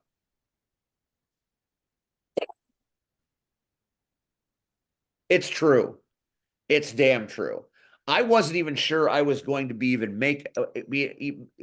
to make it because Frontline and the Knockouts run on the same night, and it's the Knockout season finale. So I had planned to do the Knockouts, but when he said, Steve, I need you in November, we need to do this Kurt Angle interview, I had to take it. It's a childhood dream. I've been watching wrestling a long time, and I love Kurt Angle. The Ruthless Aggression era, he was instrumental in making that mean something. And all the stuff he did with Stone Cold, where they were on again, off again, in the milk truck. So many great memories for me, Kurt Angle in wrestling, and a chance to meet this man and interview this man. How do you say no to that, Red? As much as I love the Knockouts, how do I say no to interviewing one-on-one Kurt Angle? It's hard to say you can't, but everybody, if you have an opportunity to be in the same space as somebody that you have watched and admired for years, and you get that opportunity to be in that same space, you take it. Again, who's ever going to say it's going to come back around? So, right. So as much as I'm going to hate missing the season finale of the Knockouts, there's just no way you can pass up a chance to interview Kurt Angle for 20 minutes, one-on-one in a ring, 2 chairs, 1 microphone, me and Kurt. And I get to ask whatever I want. I can't put a price tag on that. To me, if I just hope that it all works out, and he's in good health and he's there, and it goes off, because I'm so jacked to do it, and so thankful that Ben's given me the opportunity, having faith in me to do this, where anybody could do it. He could do it if he wanted to, but he's put it to me, and I'm grateful, and I'm going to be there, as much as it's going to kill me to miss the Knockouts. It's very conflicting. I'm not going to lie. You know how I feel about the Knockouts. You know how hard it was for me to miss this show. But we got to make choices in this life, and I'm blessed with opportunity that I have to make difficult choices. So that's coming up in November. It's going to be a great year for Frontline. Honor Bound was everything we thought it would be, and so much more.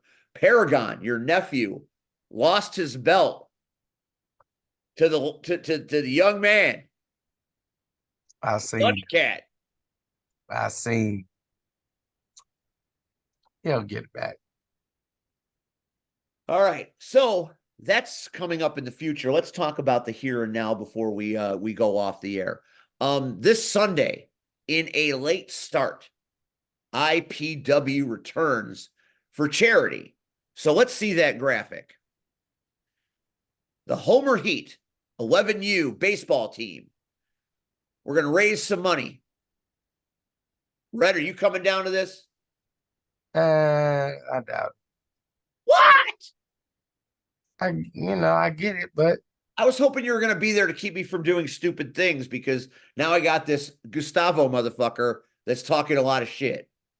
And he knocked me out. He knocked me down the last time, and he says I've been ducking him. So looks like I'm going to have to be there to reacquaint him with me, because apparently he missed me last month. You're supposed to come help me, save me from myself. I am your brother's keeper, right? That's the wrong quote. You know what happened when Nino said that to G Money, right? That didn't work out so good. Right. All right, so let's take a look at some of these matches. Let's get these graphics up here so we can talk about some of the good stuff that these 11-year-olds are going to see. How can you miss this? How can you miss this fucking match? What are you going to do? You can bring your barbecue with you. We'll set you up outside. You can barbecue for everybody. No, We'll tell Primo to come down. a barbecue for me. What the hell? Ewok versus the Soul Taker. Again, I love the match. It's the late time. It's the late time. Doors open at 5. Show starts at 6. I'll tell you what. Ewok, hardest striker in the local scene right now. No doubt about it. Ow. But when the Soul Taker was here the last time, Stone, I thought someone was going to die. I thought somebody's souls were going to get taken. And Ewok, I don't really think Ewok is ever overmatched, but this is this is a whole other thing. It should have been Marche versus Soul Taker. So it's Soul Taker versus Soul Toucher. But that's just me.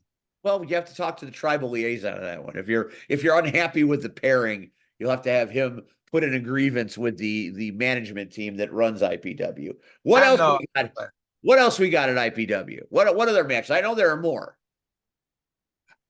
Oh, the tag team champion, an open invitational. Red, you and I can be tag team partners. I saw you running around at the Bill Robinette Classic. I mean, clearly the sabbatical is over. No, the sabbatical is still going strong. The Power Hour as a tag team, we could take those titles. I could slap the bitch right off of Neil Diamond. I'm sorry, Nick Diamond. And I mean, it's tempting. We can go out there singing like Kindle Fire, do a little Ebon Ivory, go to the ring. I'm tempted. I'm pitching my case. So I don't know who they're going to face, but it's an open invitation. So some tag team is going to come out there. If it isn't the Power Hour, maybe it'll be the final level. Maybe Shogun finally makes his way down to Richmond Park. It could be the ARC. Telling you, could be anybody. Could be the Hardy Boys. You don't know. Team Extreme in Richmond Park. It's not so crazy. It's not. I mean, that would be pretty fucking cool, though. It would. All right, what else we got? If that happens, you need to call. I will get up for that. See, look at that shit. And this match. It's a special challenge. The never-ending story of the teenage superhero and the complete and total prick. Rockin' Rivera versus Kid Lat. This is an ugly rivalry. And it's just gotten uglier over time. Where does it go from here, Red? This is another match. It's a special challenge. I don't know what that means.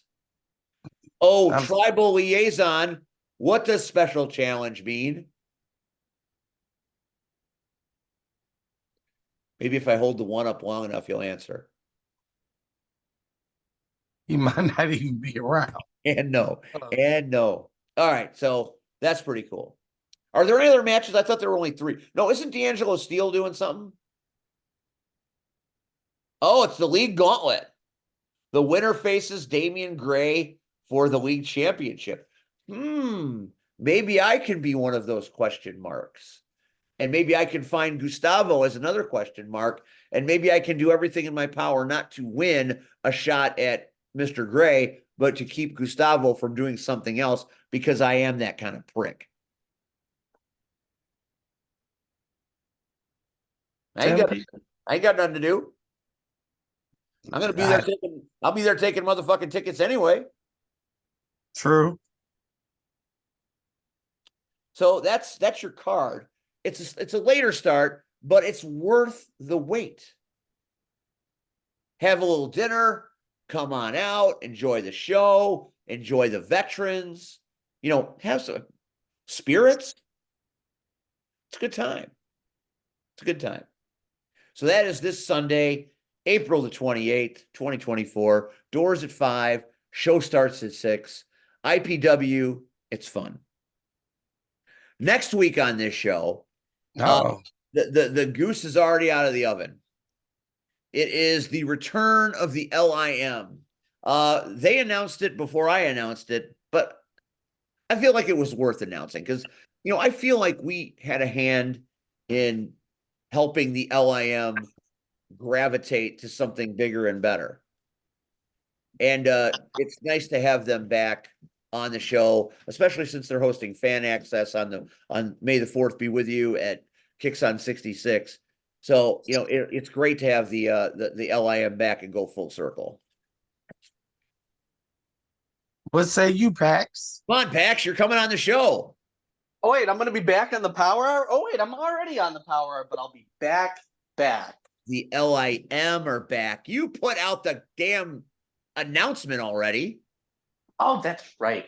That's right. You knew You this know was what? coming. Actually, I will actually echo what you guys said.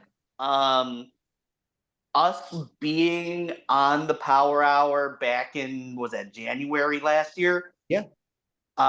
Definitely opened a lot of doors for us. I mean, the fact that on this show we caused so much controversy with JFW, and that became a huge thing that took over. The fact that in part of it, we realized Flash Harris was our dad, indirectly caused by it because Travis and Turtle were hosting IPW. So we wanted to go see what JFW were going to do. And, you guys really did open a lot of doors. That episode really opened a lot of doors for us. So I 100% agree, and I can't wait to have everybody on here again and cause some shenanigans and maybe a little chaos, but light chaos. We too are looking forward to it. That the LIM episode is still one of the most viewed Power Hours that we've had since we've been doing it.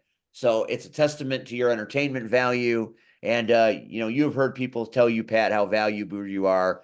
You deserve to have moments like this, and we're glad that you're part of the Power Hour for real. And we're glad that the LIM are returning for the part 2 that we predicted all those years ago. Mm-hmm. We're all looking forward to it too. There might be another little promo coming. I will look forward to it. All right, so I think we've covered all of our business. Yeah. But I got one more thing that I have to get to. I don't want to get to it, but I have to get to it nonetheless. Just simply because it's so fresh and right now. So it's been a bit of a day. At 3:47 this afternoon, my mother shuffled off this mortal coil. It was a very, very difficult time. It's been a very difficult year. She got sick in December of last year, and it has been absolute chaos from December 21st until this afternoon. It's hard to put into words exactly what a loss like this means, and I still don't think I've processed it. I wanted to do the show tonight because she would have said, don't change what you're doing, do what you're doing because you love it. And she was my biggest supporter. So I felt it important in the scheme of things to do it. I've tried to make this as entertaining as I can. It hasn't been easy tonight. Rion must have found out somehow, because I have to believe that's why he hugged me before he left. So thank you, Mr. Real Deal. I've had some well-wishers. Some of the family have called, my kids called.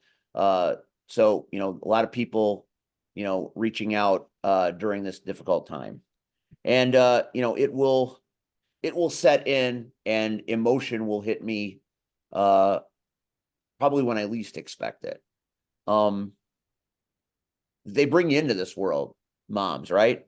You come from them. You are born from your mother.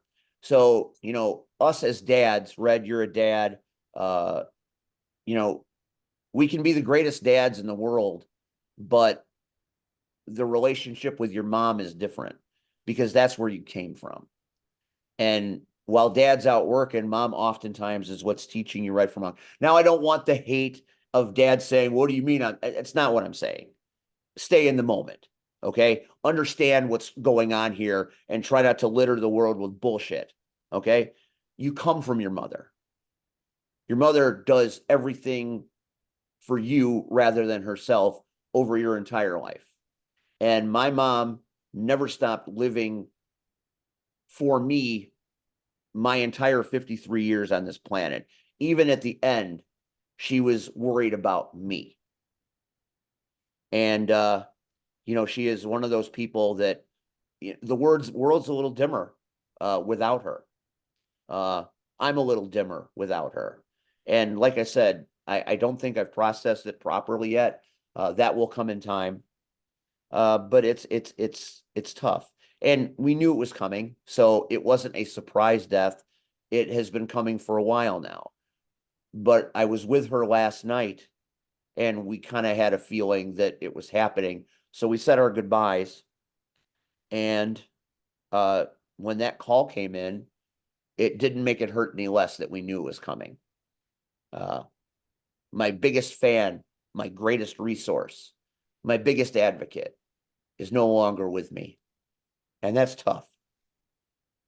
Very, very tough. And it'll take a long time to get over.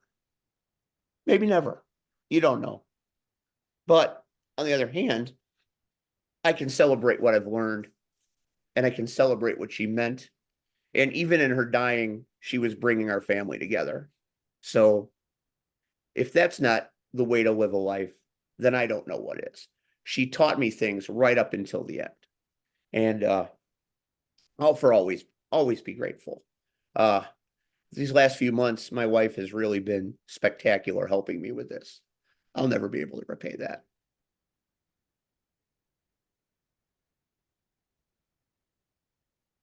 It's very tough. But we all experience it. We all go through it. So like Red says often on this show, hug your loved ones, because one day you won't be able to. Thank you for watching the Power Hour, and we will see you next week. Good night, everybody.